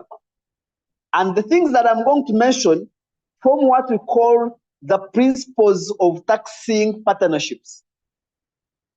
So the things that I emphasize when they ask you, what are the principles for taxation of partnerships? Those are the ones that I'm talking about. So Chira Family Doctors Clinic is a medical clinic run by 2 doctors, Dr. Mukasa and Dr. Okero, as a partnership since July 2015. Automatically, the moment they say they are running it as a partnership, you know they want you to bring the antennas and the principles of partnership. You're dealing with the partnership number. The clinic is located in Chila Municipality, Wakiso District. The 2 partners contributed 20 million shillings each on the establishment of the clinic and agreed that they would share all the profits and losses equally. That is principle number 1. That they must establish how they are going to share the profits and losses. In the absence of the profit sharing ratios, you use their capital contributions. Remember, we have to calculate the distributable profits and then distribute these profits to the partners. So what do you use? You use their profit sharing ratios. Although they do not have a written partnership deed, one of the principles is that you do not have to have a partnership deed to say that the partnership exists or does not exist. They also agree that each partner would be paid interest on capital of 15% annually. Now, principle number 1, and don't forget this. Partnerships are formed for purposes of making profits so that the partners can share the profits. It then simply means that anything a partnership pays to the partners, when the profit is not yet determined, it becomes an unallowable deduction. I'll repeat. Partnerships are formed by partners. What partners do is that they come together, bring capital together to start a business with a view of making a profit. So their ultimate share is on the profit or loss. And therefore, the partnership should not be paying them anything. If in the middle of the year, the partnership has paid these guys some money in form of interest, in form of drawings, in form of salaries, that those costs, those expenses become non-allowable in the hands of the partnership, because the partnership is not meant to pay the partners anything. The partners are meant to wait for the profit. So if you see an item like interest being paid to the partners, you know it's a non-allowable deduction, so you'll add it back. Dr. Mukasa is permanently employed at Mukasa Regional Referral Hospital as a consultant physician, and therefore only works at the clinic on the weekends and is paid a portion of the consultant's fees for those days he works. Again, we are paying a partner. We said all that is to be added back. If it is a salary, if any amount is paid to the partners, you must add it back. Dr. Kero is permanently engaged in the clinic and is paid a salary of 5 million per month through the clinic's payroll. Again, any salaries that are paid to the partners are non-allowable deductions. The two doctors have agreed to invest in other ventures together, and to date, they own residential rental houses in Bulindo, a suburb of Chira municipality, and a fixed deposit account where interest accrues annually. Now, here there are two things they are testing your mind on. One is rental income. So at this point, they are actually asking you to invoke the principles of rental tax, because rental tax is not taxed with any other income. And they're also telling you that they are earning also interest on fixed deposit account. Remember, these are individuals. Any interest that you earn on a fixed deposit account becomes income that has suffered withholding tax as a final tax. Because even when you're in a partnership, you still be treated as individual partners. So the clinic statement of profit or loss and other comprehensive income for the year ended 30th June 2022 is as follows. Now, ladies and gentlemen, the way they gave you the statement of profit or loss, the way they gave you expenses and incomes, the way they gave you assets, when we are doing number one, is what they are going to give you also for a partnership. Is what they are going to give you even when you're doing an individual income tax computation. Now, whatever we discussed when we are dealing with number one, whatever we said is non-allowable, it will still be non-allowable in a partnership. Whatever we said we are adding back, we shall still add back in the partnership. Whatever we said we are going to subtract, we shall still subtract it in the partnership. So the computation, the way we run through it up to the point of chargeable income remains the same. The difference is in the non-allowable deductions, we are now going to add in those other expenses that are directly related to the partners. Are we together? Now, if you look at, for example, this list, they are still going to give you the profit before. Now, you realize here they have called it net profit, but it is the profit before tax because there's no tax already charged. So this is the profit that you start with your computation. Profit or loss before tax. And you're now going to add back non-allowables. Now, they have instead of summarizing your P or L, they have put the details on the face. They have put the details on. So they are telling you Wherever they are not putting the details on the face, they are telling you where the details are. Now, I want you to see from the profit, because you're picking that item as a free mark. We say that is a free mark. Not so. Everyone should be able to pick the profit or loss before that. So as if we are going to look upwards, and we are looking for expenses that we must add back, and we are looking for incomes that we must subtract.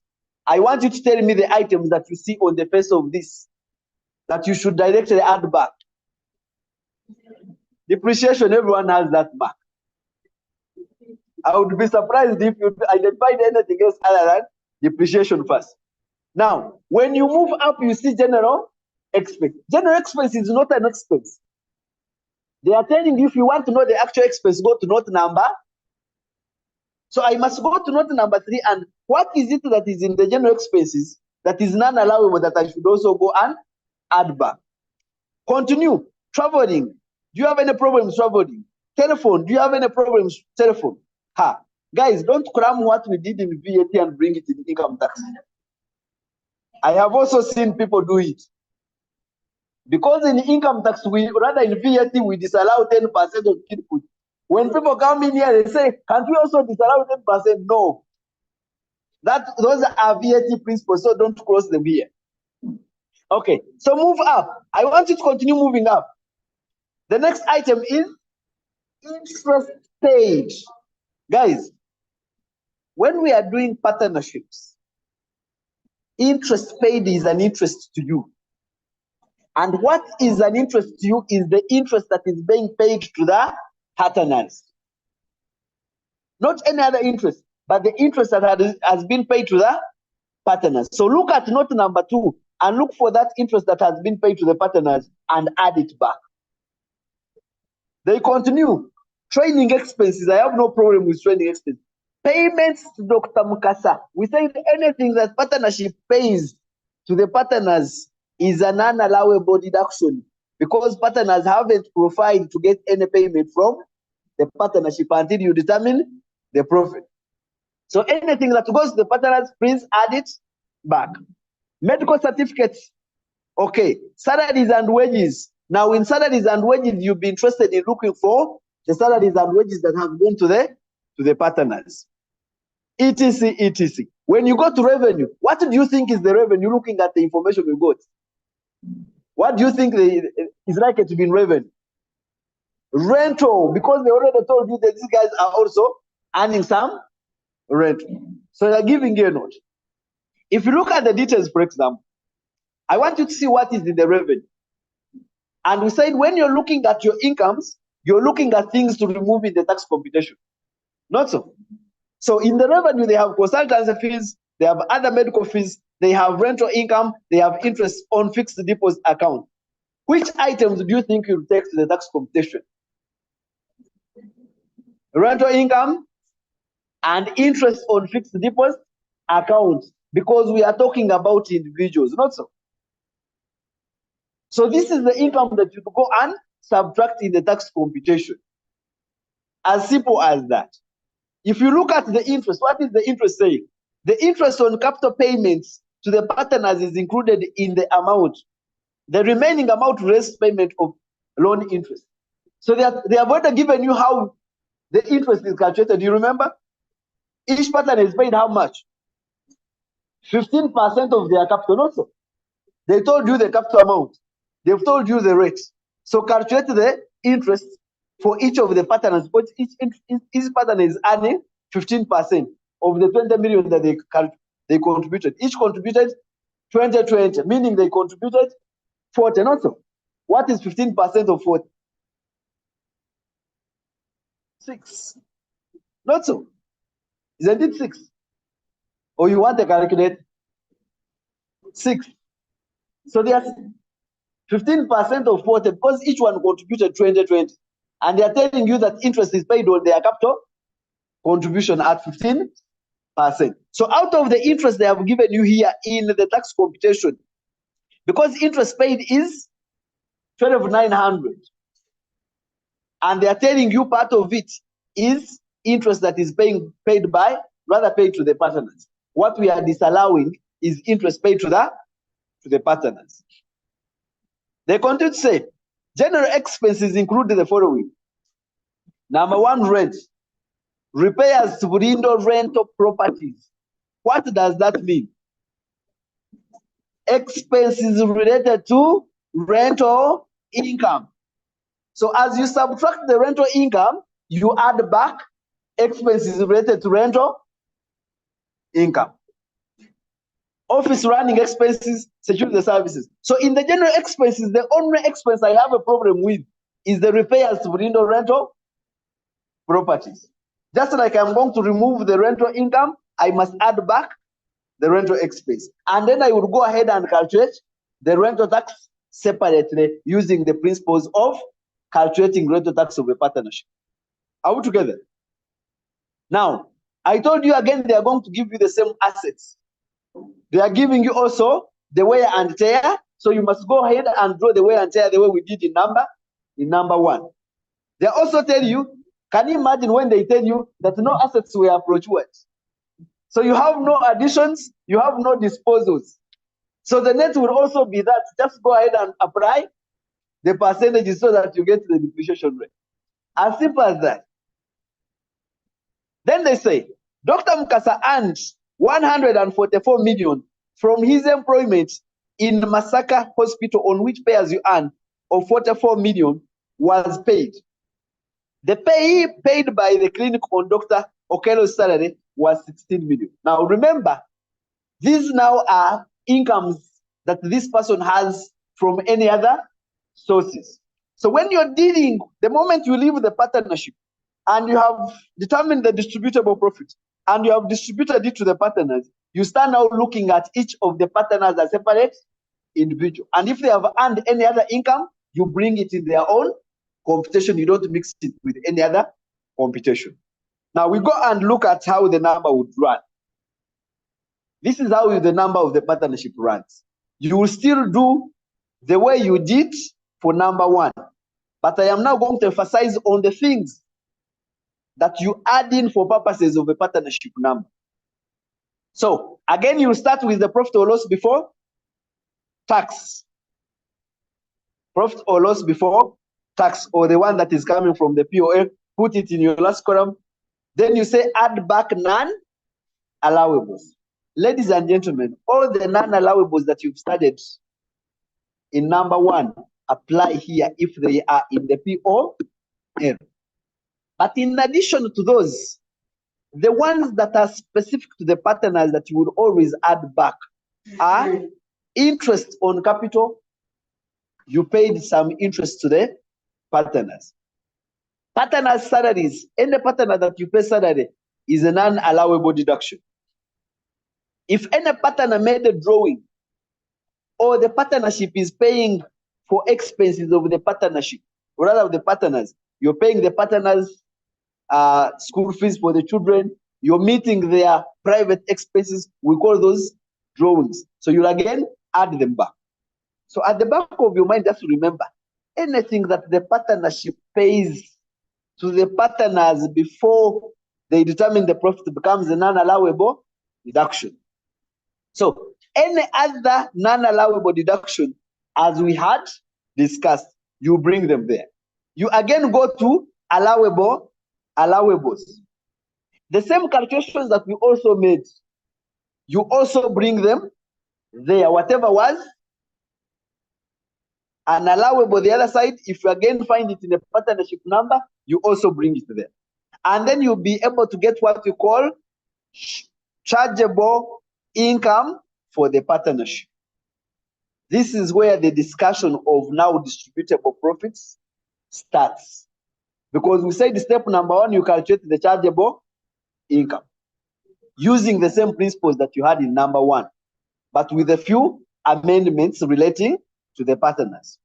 Now, when it comes to chargeable income, after you have determined chargeable income, everything that you added back, because it had been paid to the partners, you come back and subtract it from the chargeable income for you to be able to get the distributable profit.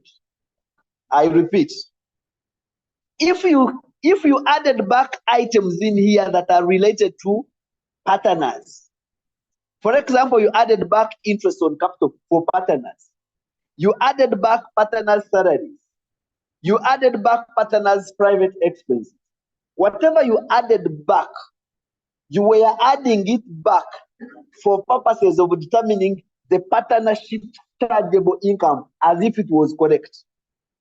But now you want to know which income is available to distribute, because part of this money the partners have already taken it.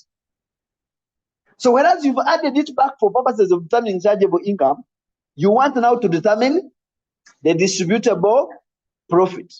For those who want to cram, whatever you added back for partners, related to partners, come back after chargeable income, subtract it. Then you will understand why we are subtracting it after 20 seconds. But to help you understand is that after you have determined the chargeable income, we are going to be doing two things. We are debiting one account and crediting another account. What does that mean? We are removing some money from the partnership and taking it to the individual partners' accounts.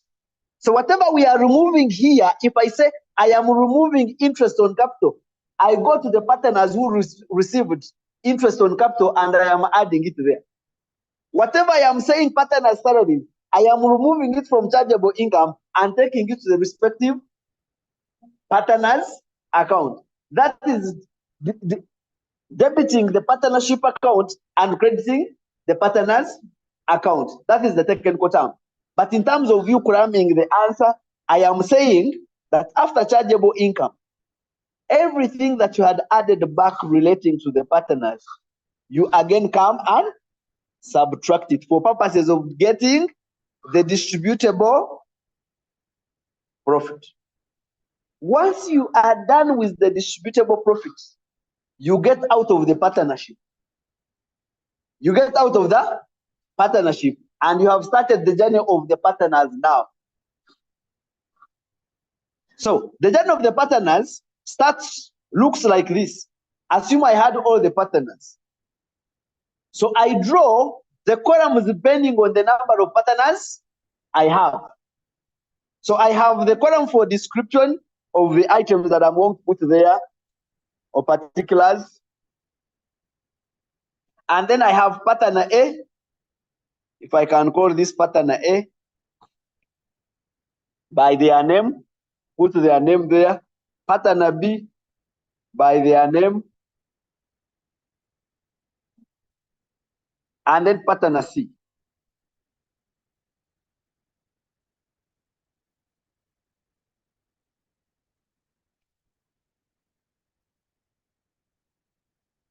Please watch this that I'm going to do. Remember, I am done with the affairs of the partnership. I am now entering the affairs of each of the partners. What do I look out for? I am trying to aggregate all the incomes that were earned by the partners to be able to determine their chargeable income. So when you're looking at partners, the first income that enters their books or any loss that enters their book is what is coming from here. When we say this is the distributable profit, this is what we want to share. And we share it among the partners using their profit sharing ratios. So I get this figure and then I am distributing it among the different partners. Partner A gets amount from there, partner B gets their amount, and partner C gets their amount, and I'm calling it a share of profit or loss. If that distributable profit was a loss, it means I also bring it in brackets as a loss. If it is a profit, I bring it as a profit. Then the items that I had subtracted to get the distributable profit, I subtracted them in the partnership calculation, but I'm bringing them under each of the partners. Every partner that earned the salary, I put it there. Every partner that earned interest on capital, I put it there. Every partner that earned any interest on loans, I put it there. Any drawings that were made by the partners, I bring it there. Any other incomes or incomes from other sources, including foreign source income. Sometimes they'll tell you this partner also made some income somewhere outside Uganda. Remember, because he's a resident partner, we are going to tax him on his worldwide income. So I also bring his income in there. And then if, for example, partners also paid some interest on drawings, because sometimes they say when you make a drawing from the partnership, they're going to charge you some interest. That interest on drawing becomes an expense to the partners. So I remove it. And then I'm able to get what we call chargeable income for each of the partners. Ladies and gentlemen, when I get chargeable income, I remove any carry forward loss. Remember this, partnerships do not have carry forward losses, but partners have carry forward losses. So if you actually look at, this is not right, not as per sharing ratio. Please remove that if you get it. So if they tell you that one of the partners had a carry forward loss from the previous period, please bring it because it's going to reduce his chargeable income. And then you have your adjusted chargeable income the way we did the other side, and then we apply the tax rates. Where do we get the tax rates? From the individual income tax rates that we saw for employment income. And then we can remove any provisional tax, we can remove any withholding tax, we can remove any pay as you earn that they have already suffered, we can remove any other credits that they have. Now, for withholding tax, remember this, withholding tax is usually suffered by the partnership, but it is going to be shared by the partners in their profit sharing ratios. So if they tell you that throughout the year, the partnership had withholding tax credit of this, you're going to distribute it among the partners using their profit sharing ratios. And each partner should have their credit, and then you'll be able to get their net payable. So remember, the steps are, you start with determining the chargeable income of the partnership, then you determine the distributable profit, and then you have to come and determine the tax payable for each of the partners. So this part, the upper part, is the normal upper part where you actually determine the chargeable income of the partnership. After the chargeable income, you must then determine the distributable profit. Whatever you had added back relating to the partners, whatever had been paid to the partners, is what you subtract here and get your distributable profit. After getting your distributable profit, come and start on the partners and get each partner share their profit from the distributable profit. Give it to them. Whatever you have subtracted while getting the distributable profit, put it in each of the partners' accounts. And then if they have any drawings, if they have any interest on drawings, subtract it, and then you'll be able to get their chargeable income. From their chargeable income, if any individual has any carry forward loss, remove it, and then you get your adjusted chargeable income. Go to the table, calculate their tax based on this chargeable income, get their tax. If they have any credits for each of the individuals, give them their credits, and you'll be able to determine their tax payable. Those are the modalities under the partnership number.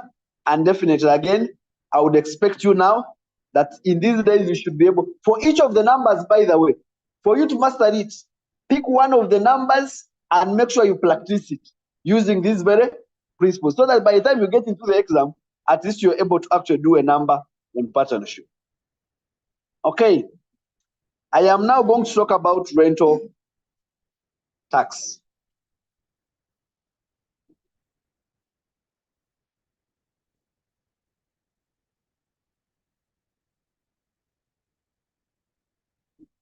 I'm going to talk about rental tax.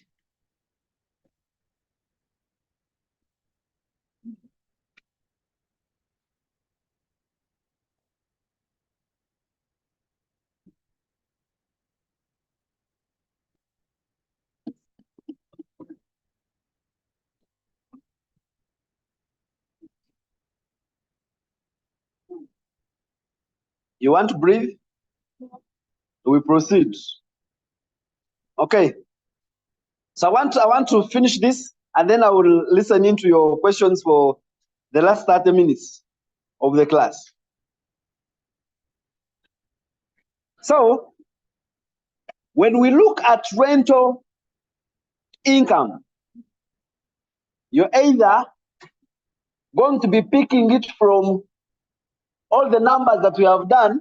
For example, it is part of number 1, and the examiner expects you that you do a separate working for rental income, or you're doing a number on an individual and there is an element of rental income, or you're doing a partnership number and there is an element of rental income. He would want you to go back and also do a working of rental tax. Now, if you're dealing with an individual, who has earned rental income, I think it is the easiest of all, because all you need to know is the rental income that this individual has earned for the 12 months. So aggregate it. After aggregating it, just to remove 2,820,000. Whatever remains, apply 12%. The calculation is done. That is for individuals. I repeat, for individuals, aggregate all the rental income that this person has earned for the whole year.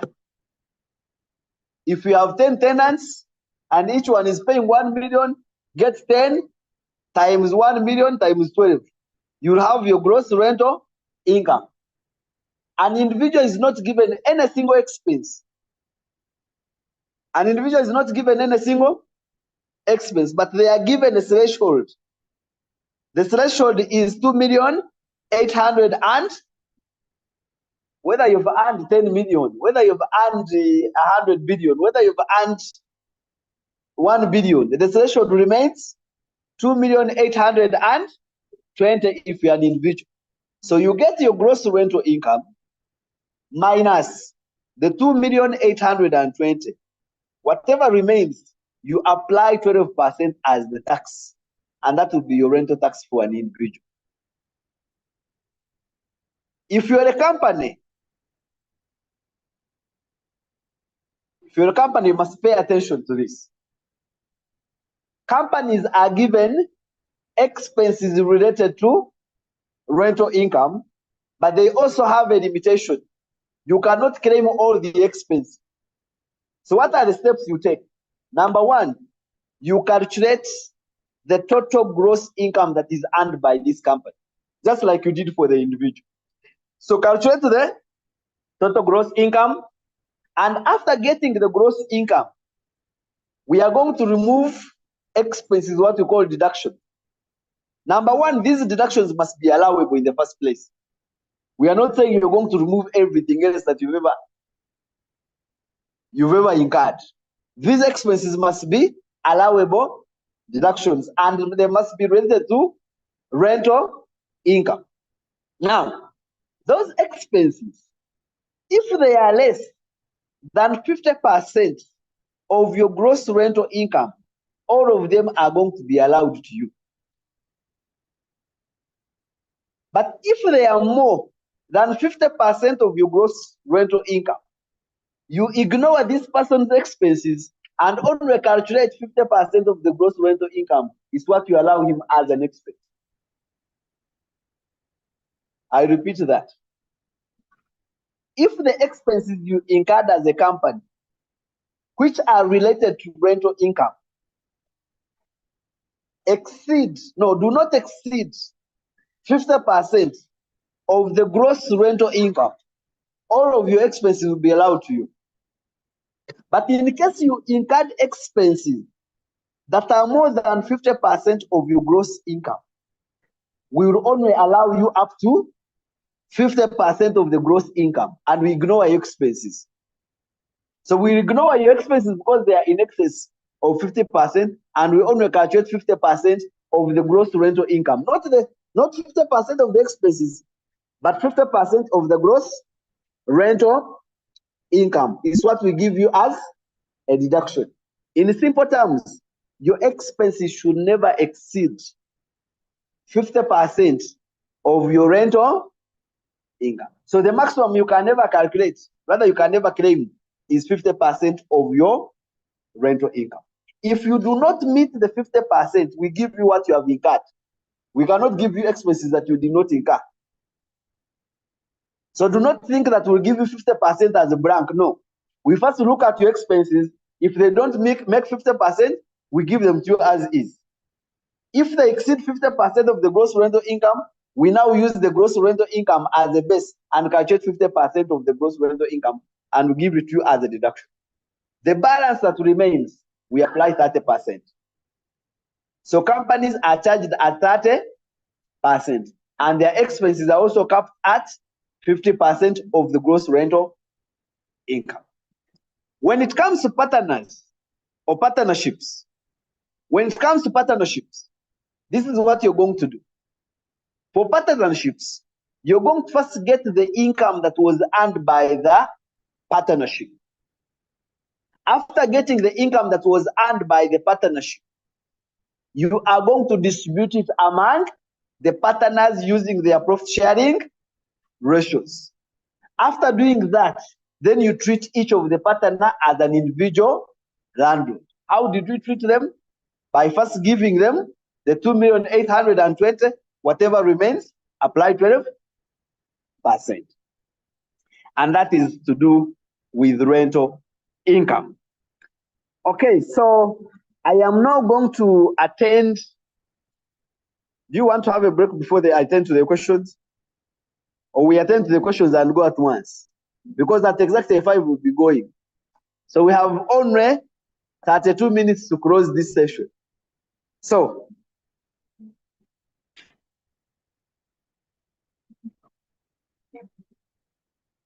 let's see the questions that came through. So I'll first look at these questions that came through online and then I can. So we'll use 15 minutes for the online guys and 15 minutes for the physical guys here. So the questions that came in first, I just copied them and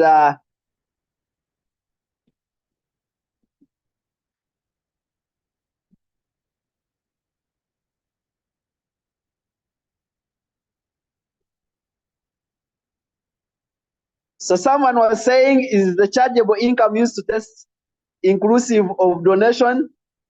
When you're testing donation, we said you first get the chargeable income, you add the donation that was charged in the POL. So chargeable income plus the donation. The total is where you apply 5% to get to the limit of the donation that you can claim. Someone says, how about expenditures below 5 million, but with no TIN? Those are allowed expenditures. Those are allowable. Someone says, sir, if the expenditure is below 5 million without the TIN, do you allow it? Yes, we allow it, as long as it has evidence of where it has been incurred from. Rita says, allowable normal expenses. 5% is allowed and added back. I think that was a response from one person. Henzo says, is it the same as property income or property revenue? Now, rent is part of property income. Rent is part of the property income. And every time you earn income from hiring out or renting out your immovable property, we say you're earning rental income. Somebody says, where is the schedule for intangible assets? We don't have a schedule for intangible assets. When you have an intangible asset, you only have to calculate the cost of the intangible asset over the useful life. Someone says, how about computing its wear and tear? Intangible assets have no wear and tear. Catherine says, amortization is already calculating its tax implication. They are not included. Let me pick out the. I need more explanation on horticultural taxes. We don't have horticultural taxes, but rather we have what we call a horticultural plant and a greenhouse. And I said when they give a horticultural plant or a greenhouse, you apply 20%. You don't take it to the wear and tear, you don't take it anywhere, but you give it a capital allowance of 20% of the capital expenditure. Someone says, how do we compute startup costs? The examiner is going to give you the startup costs. You don't have to compute them, but rather you either have to add them back, add 75% if you are charging in the POL, or subtract 25%. Someone says, advertising and promotion, packaging and branding. I don't know where that is coming from. Forgive me if I jump some of these questions. Someone says, I still have challenges with number. Number one. Zomi, you should be able to get a friend who should help you. And if you're a lady, get a gentleman. If you're a gentleman, get a lady, you read together. You need a motivator, by the way, in these remaining periods. Ryan says, we disallow the 5% that relates to the employee? Yes. Jacqueline says, how about expenditure below 5? I have answered that. Pardon on interest on government securities for individuals and entities. All that has suffered withholding tax as a final tax, and therefore when you find it in the POL, go and subtract it in the tax computation. Jamila says, please keep warning me when it gets 45, I come back to the physical class. Jamila says, how about returnable containers when you aren't given a diminution value? Do we put it under the wear and tear schedule? No. I have seen students make that mistake. Returnable containers, if the examiner has not given you the diminution rate or the diminution value, please ignore them.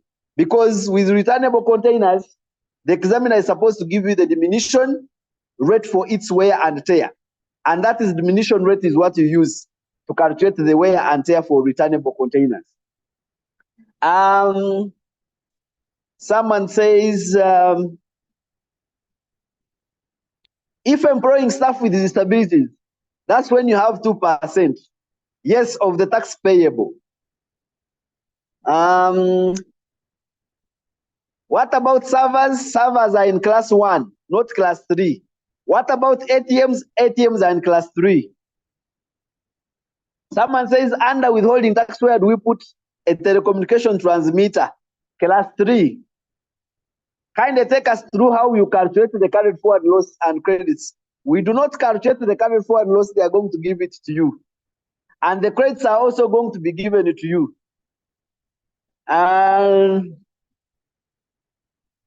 Each other questions?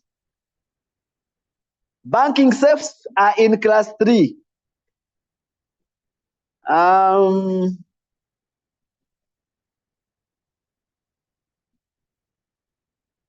Someone says, I thought class 1 has only got software and computers. Guys, if they say computer softwares, they become part of the computer in class 1.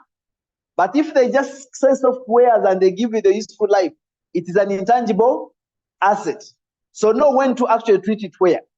If it is a software and they have said it is a computer softwares go with the computer in class 1. But just like when you have a building and you have elevators, the building does not go with elevators. A building is an industrial building, whereas elevators are in the wear and tear schedule.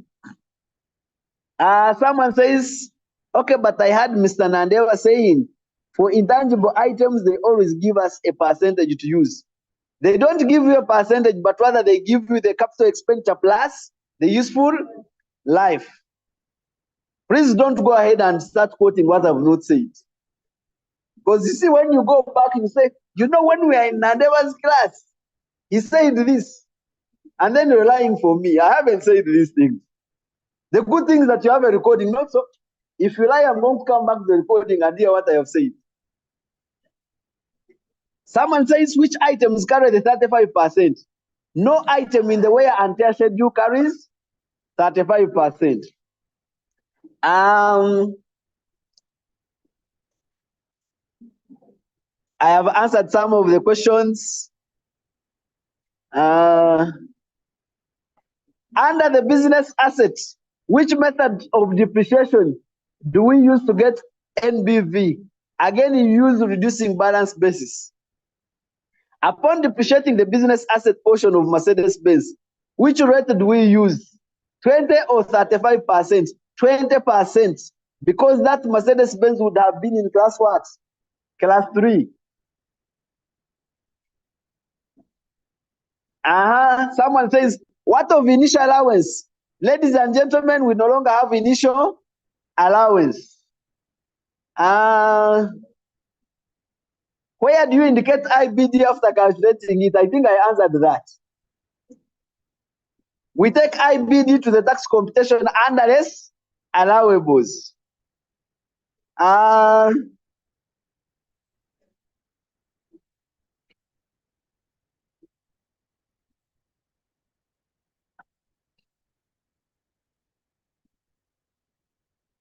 Okay.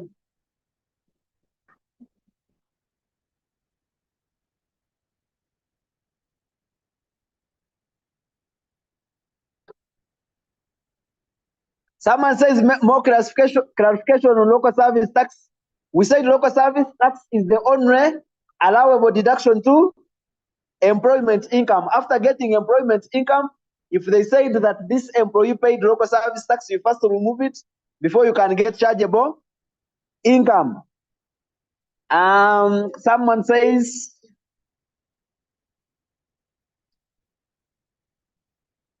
I think I should turn to the physical class now. What do you think?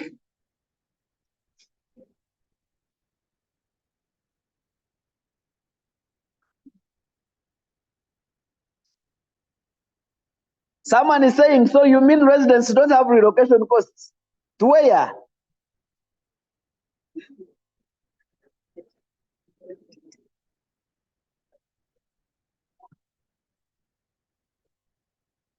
I think I should keep some of these questions for my future reference. Okay, so guys online, I am actually going to be attending to the guys in the physical class, but I'm going to be repeating the questions they ask here so that you can also pick any answers that I'm giving out. So remain online, and I'm going to be picking the questions from the physical class and repeating them. Okay, so guys, over to you. Please shoot your questions, and then we can be able to discuss them. We have only 20 minutes of question and answer. Yes. And speak louder.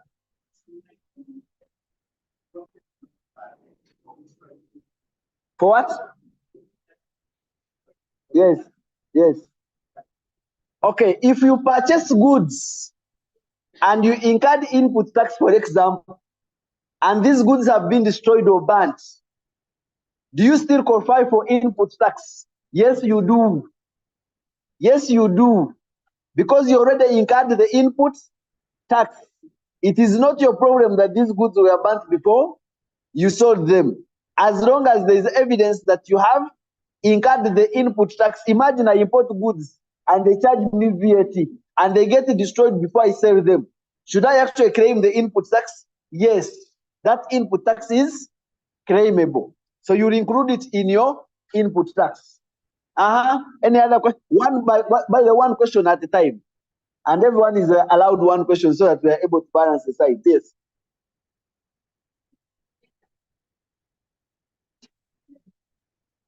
I comment on capital gains.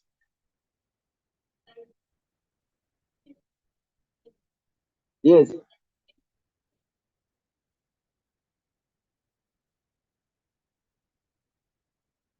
Okay. Again, it comes back to the business asset portion. We said if you purchase a road vehicle, and we say the road vehicle is a vehicle that has a road capacity of less than 13 passengers and not being a commercial vehicle. So basically our normal vehicles. Now, when you purchase such a vehicle, we said you limit the amount that goes to the wear and tear schedule as 60 million, not so. So assume I have an asset a Benz of 150 million. So I've taken, let me write it here so that you're able to see what I'm talking about. Just quickly here, see what I'm going to do. I have purchased the Benz at how much? 150 million. And when do I purchase it? For example, I purchased it on 1st July, when? 2022. So July 2022. So I dispose it of when? Dispose it of which date? Say, for example, June 30th, June 2025 is not yet here.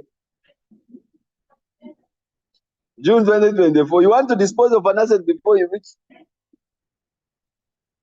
So, how would you treat an asset like this? First of all, when they purchased this asset in July 2022, they divided this asset. They divided this asset into two.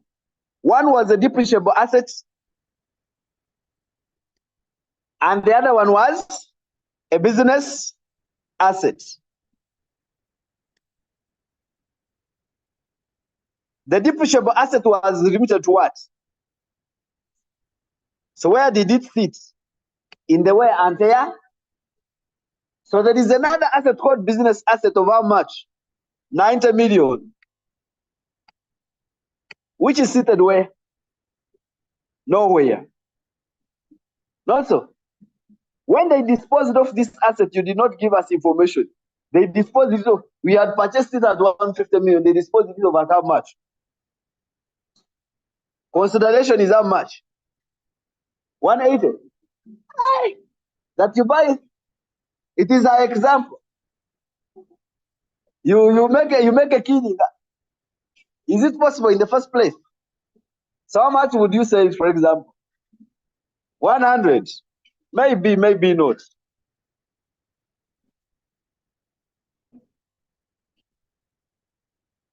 So this is the study. You purchased the motor vehicle at 150 million in July 1st, July 2022. You have disposed it off on 30th June 2024, and at how much? At 100 million. So you have these assets. One has been in the wear and tear schedule in class 3.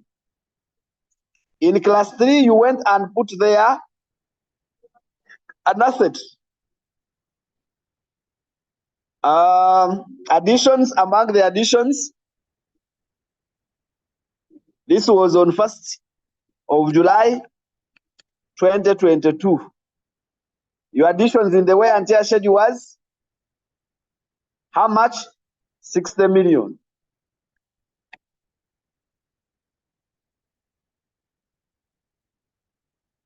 So you come. The year ends when?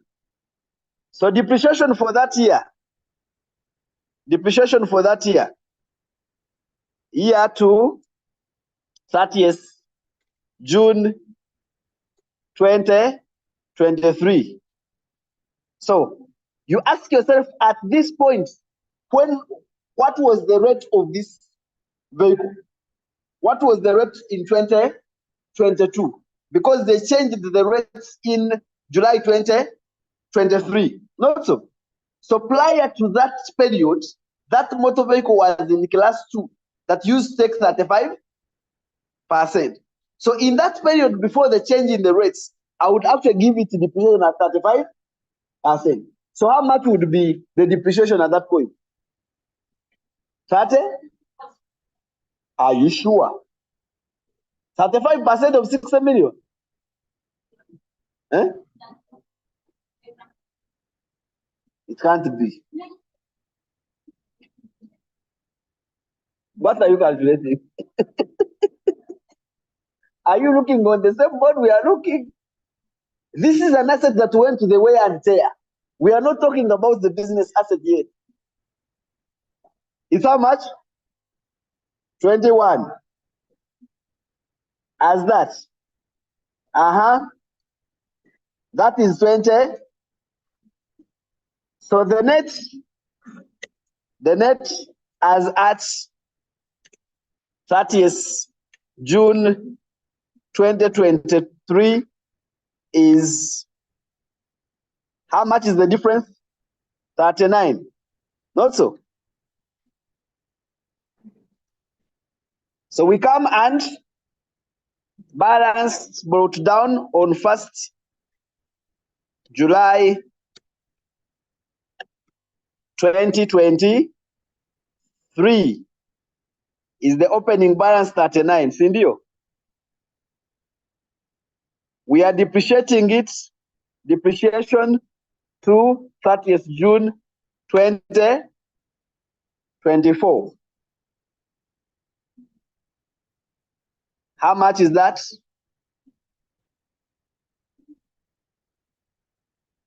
First of all, I want you to see this. In the year of 2023-2024, remember that's when we are disposing of the asset. So we are asking in this year, do we have any disposals in this year? Do we have any disposals? Because if this was the opening balance, we have additions, which are 0, because we haven't added any asset. Additions are 0. Disposals. This is where the disposal comes in. Because we must first of all dispose before we calculate depreciation. Now we are disposing of this asset in the year 2023-2024 because we disposed it off at 30th of June 2024. So the year of disposal is 2023-2024. Now, at this point of disposal, this is when we come back here and we ask, of the 100 million, which of the 100 million relates to the depreciable asset? Which of the 100 million relates to the business asset? Now, how we calculate the apportionment of that disposal amount is that we are going to get for the apportionment of consideration. Apportionment of consideration. So we are saying for the depreciable asset, its consideration would be calculated as the 60, 123 over the total, which is 150 23, and all this we are using this to apportion the consideration of how much times 100. 123. So in the consideration, the depreciable asset has 40 and the business asset has 60.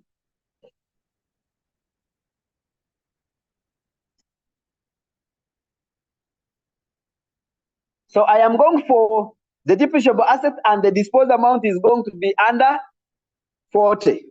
Now see what is happening here. My asset was standing at 39, but I'm getting how much? 40. If I put that 40 as it is going to give me a net balance because I'm supposed to have a net here. I'm supposed to have net assets. Net assets as at 30th June 2024. But I know that my net assets will be standing at what? At 0, not so. I have disposed of all the assets. But I disposed of all the assets at how much? 40. Yet the assets were worth 39. Do you know that? Do you see that I've made a gain of how much? Now that 1 million does not surface in this calculation, but rather you limit the disposal to 39 so that it gets to 0. But you remember that you made a gain of 1 million. That gain is what you call a balancing charge. And it is taken to the tax computation and added in the tax computation because you want to tax it. It is a gain coming from the wear and tear. Thank you for giving me that example. because it has now taught us something to do with the balancing charge. If the opposite was true, that I made a loss, that loss would be called the balancing allowance, and the balancing allowance is recognized under the allowables, or it is removed from the chargeable income. A balancing charge is added to the chargeable income. Now, let's leave the depreciable assets. Let's now come to the business asset. Now, look at this. The business asset, you had attributed how much? 90 million, but when?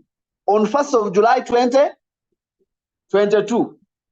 Now you're coming to dispose it off on 30th June 2024. So what we are going to do, for the business asset, we are looking for capital gain or capital loss. How do we do it? We get consideration minus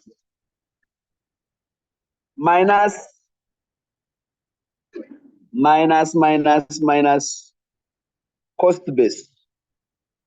Minus cost base. I'm going to do this here. Cost base. Now the consideration is no, not so. The consideration is how much? 60, not 150, because the consideration that relates to the business asset is 60. Now, pardon? The question is, what is the cost base? Is the cost base this 90 million, or it is something else? It is something else. It is that 90 million, but also depreciated. So you must depreciate that 90 million until you get its net book value. The question is, we are depreciating it for how many years? How many years are we depreciating it? Aware that we do not depreciate assets in the year of disposal. We do not depreciate those assets in the year of. So we are only going to depreciate it in the year of acquisition, because we acquired it in 2022, 2023, and we are selling it in 2023, 2024. So you assume this asset had been put to the wear and tear schedule. What depreciation would it have suffered? That is what we call notional depreciation. Notional depreciation is assumed depreciation. So if this asset had been placed in class where this asset went, the depreciable asset went, how much depreciation would it have suffered? Wouldn't it suffer also 35%? Because we are talking about that period. If this number came today, when the rates have changed, you'll be using 20% and not 35%. You're still confused. We are using 35% because of the year that we are talking about. That period, that motor vehicle was in class 2, and class 2 had 35%. But is that motor vehicle still, if this transaction happened today, is that motor vehicle in class 2? No, that motor vehicle is in class 3. So if I am going to depreciate that motor vehicle now, if a motor vehicle had been purchased, for example, in 2023, 2024, and I am disposing it off now, I'll be using 20% to depreciate it, because the changes of rates changed in 2023, 2024. So you no longer apply 35%, because 35% was applied before July 2023. Do you get it now? So that motor vehicle, the kind of motor vehicle, is depreciated at 20% because it belongs to class 3 now. Yes. Pardon?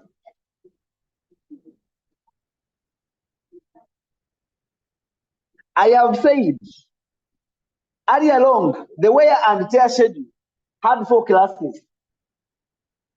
So it had class 1 at 40%, class 2 at 35%, class 3 at 30%, and class 4 at 20%.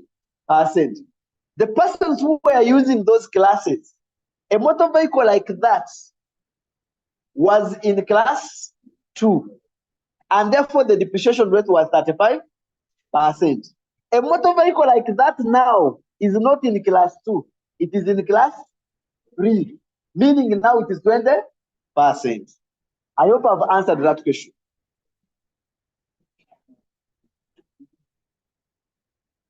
I say don't mix the motor vehicle benefit with the business asset under section 27. The benefit for motor vehicle is depreciated at 35% because that is the rule under section 19 and the 6th schedule. Don't mix it with section 27. So what would be depreciation here? What would be depreciation? What is 35% of 90 million? Huh? Of 90 million. Pardon? 31? 31,500. So if you get 31,500 and remove it from 90, what do you get?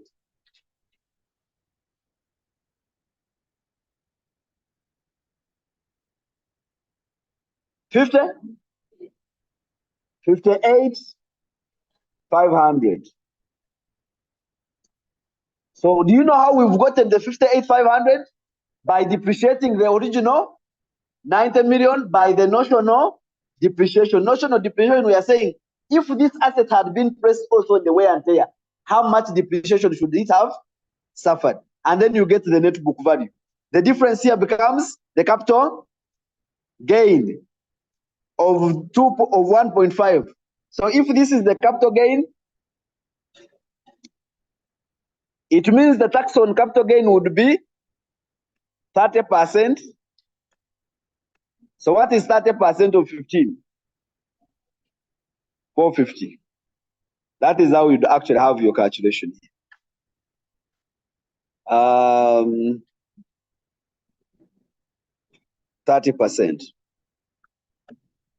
So that's it. And we are only left with 2 minutes and I release you. Yes. Speak louder, Adrian. Yes.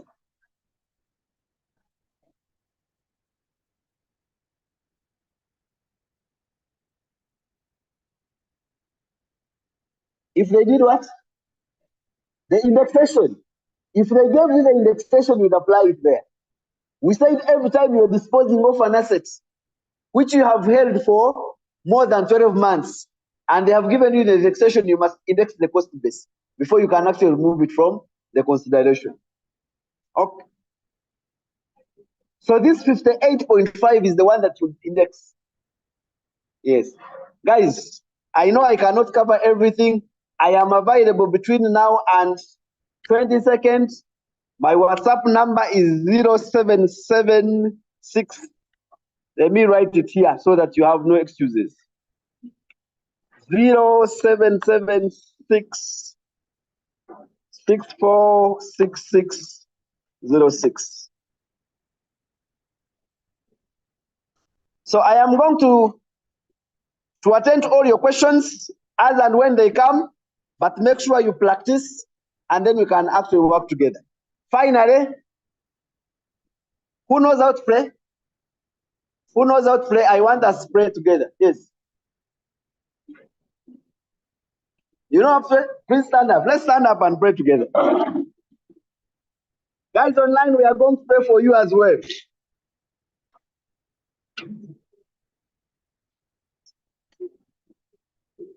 Guys, this is the only opportunity you have to hold your neighbor. If you know you don't have blessings, don't hold your neighbor. Make sure you hold the passing blessings to your neighbor.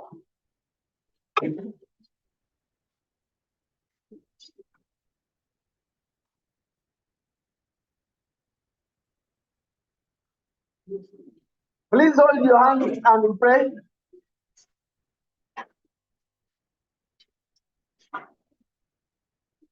Hold your neighbors.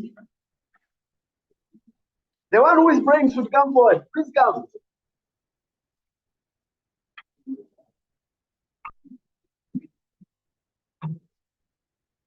Someone is asking, what about us who have no neighbors? Please come so that the online class can also hear. Enter in here, sir. Okay.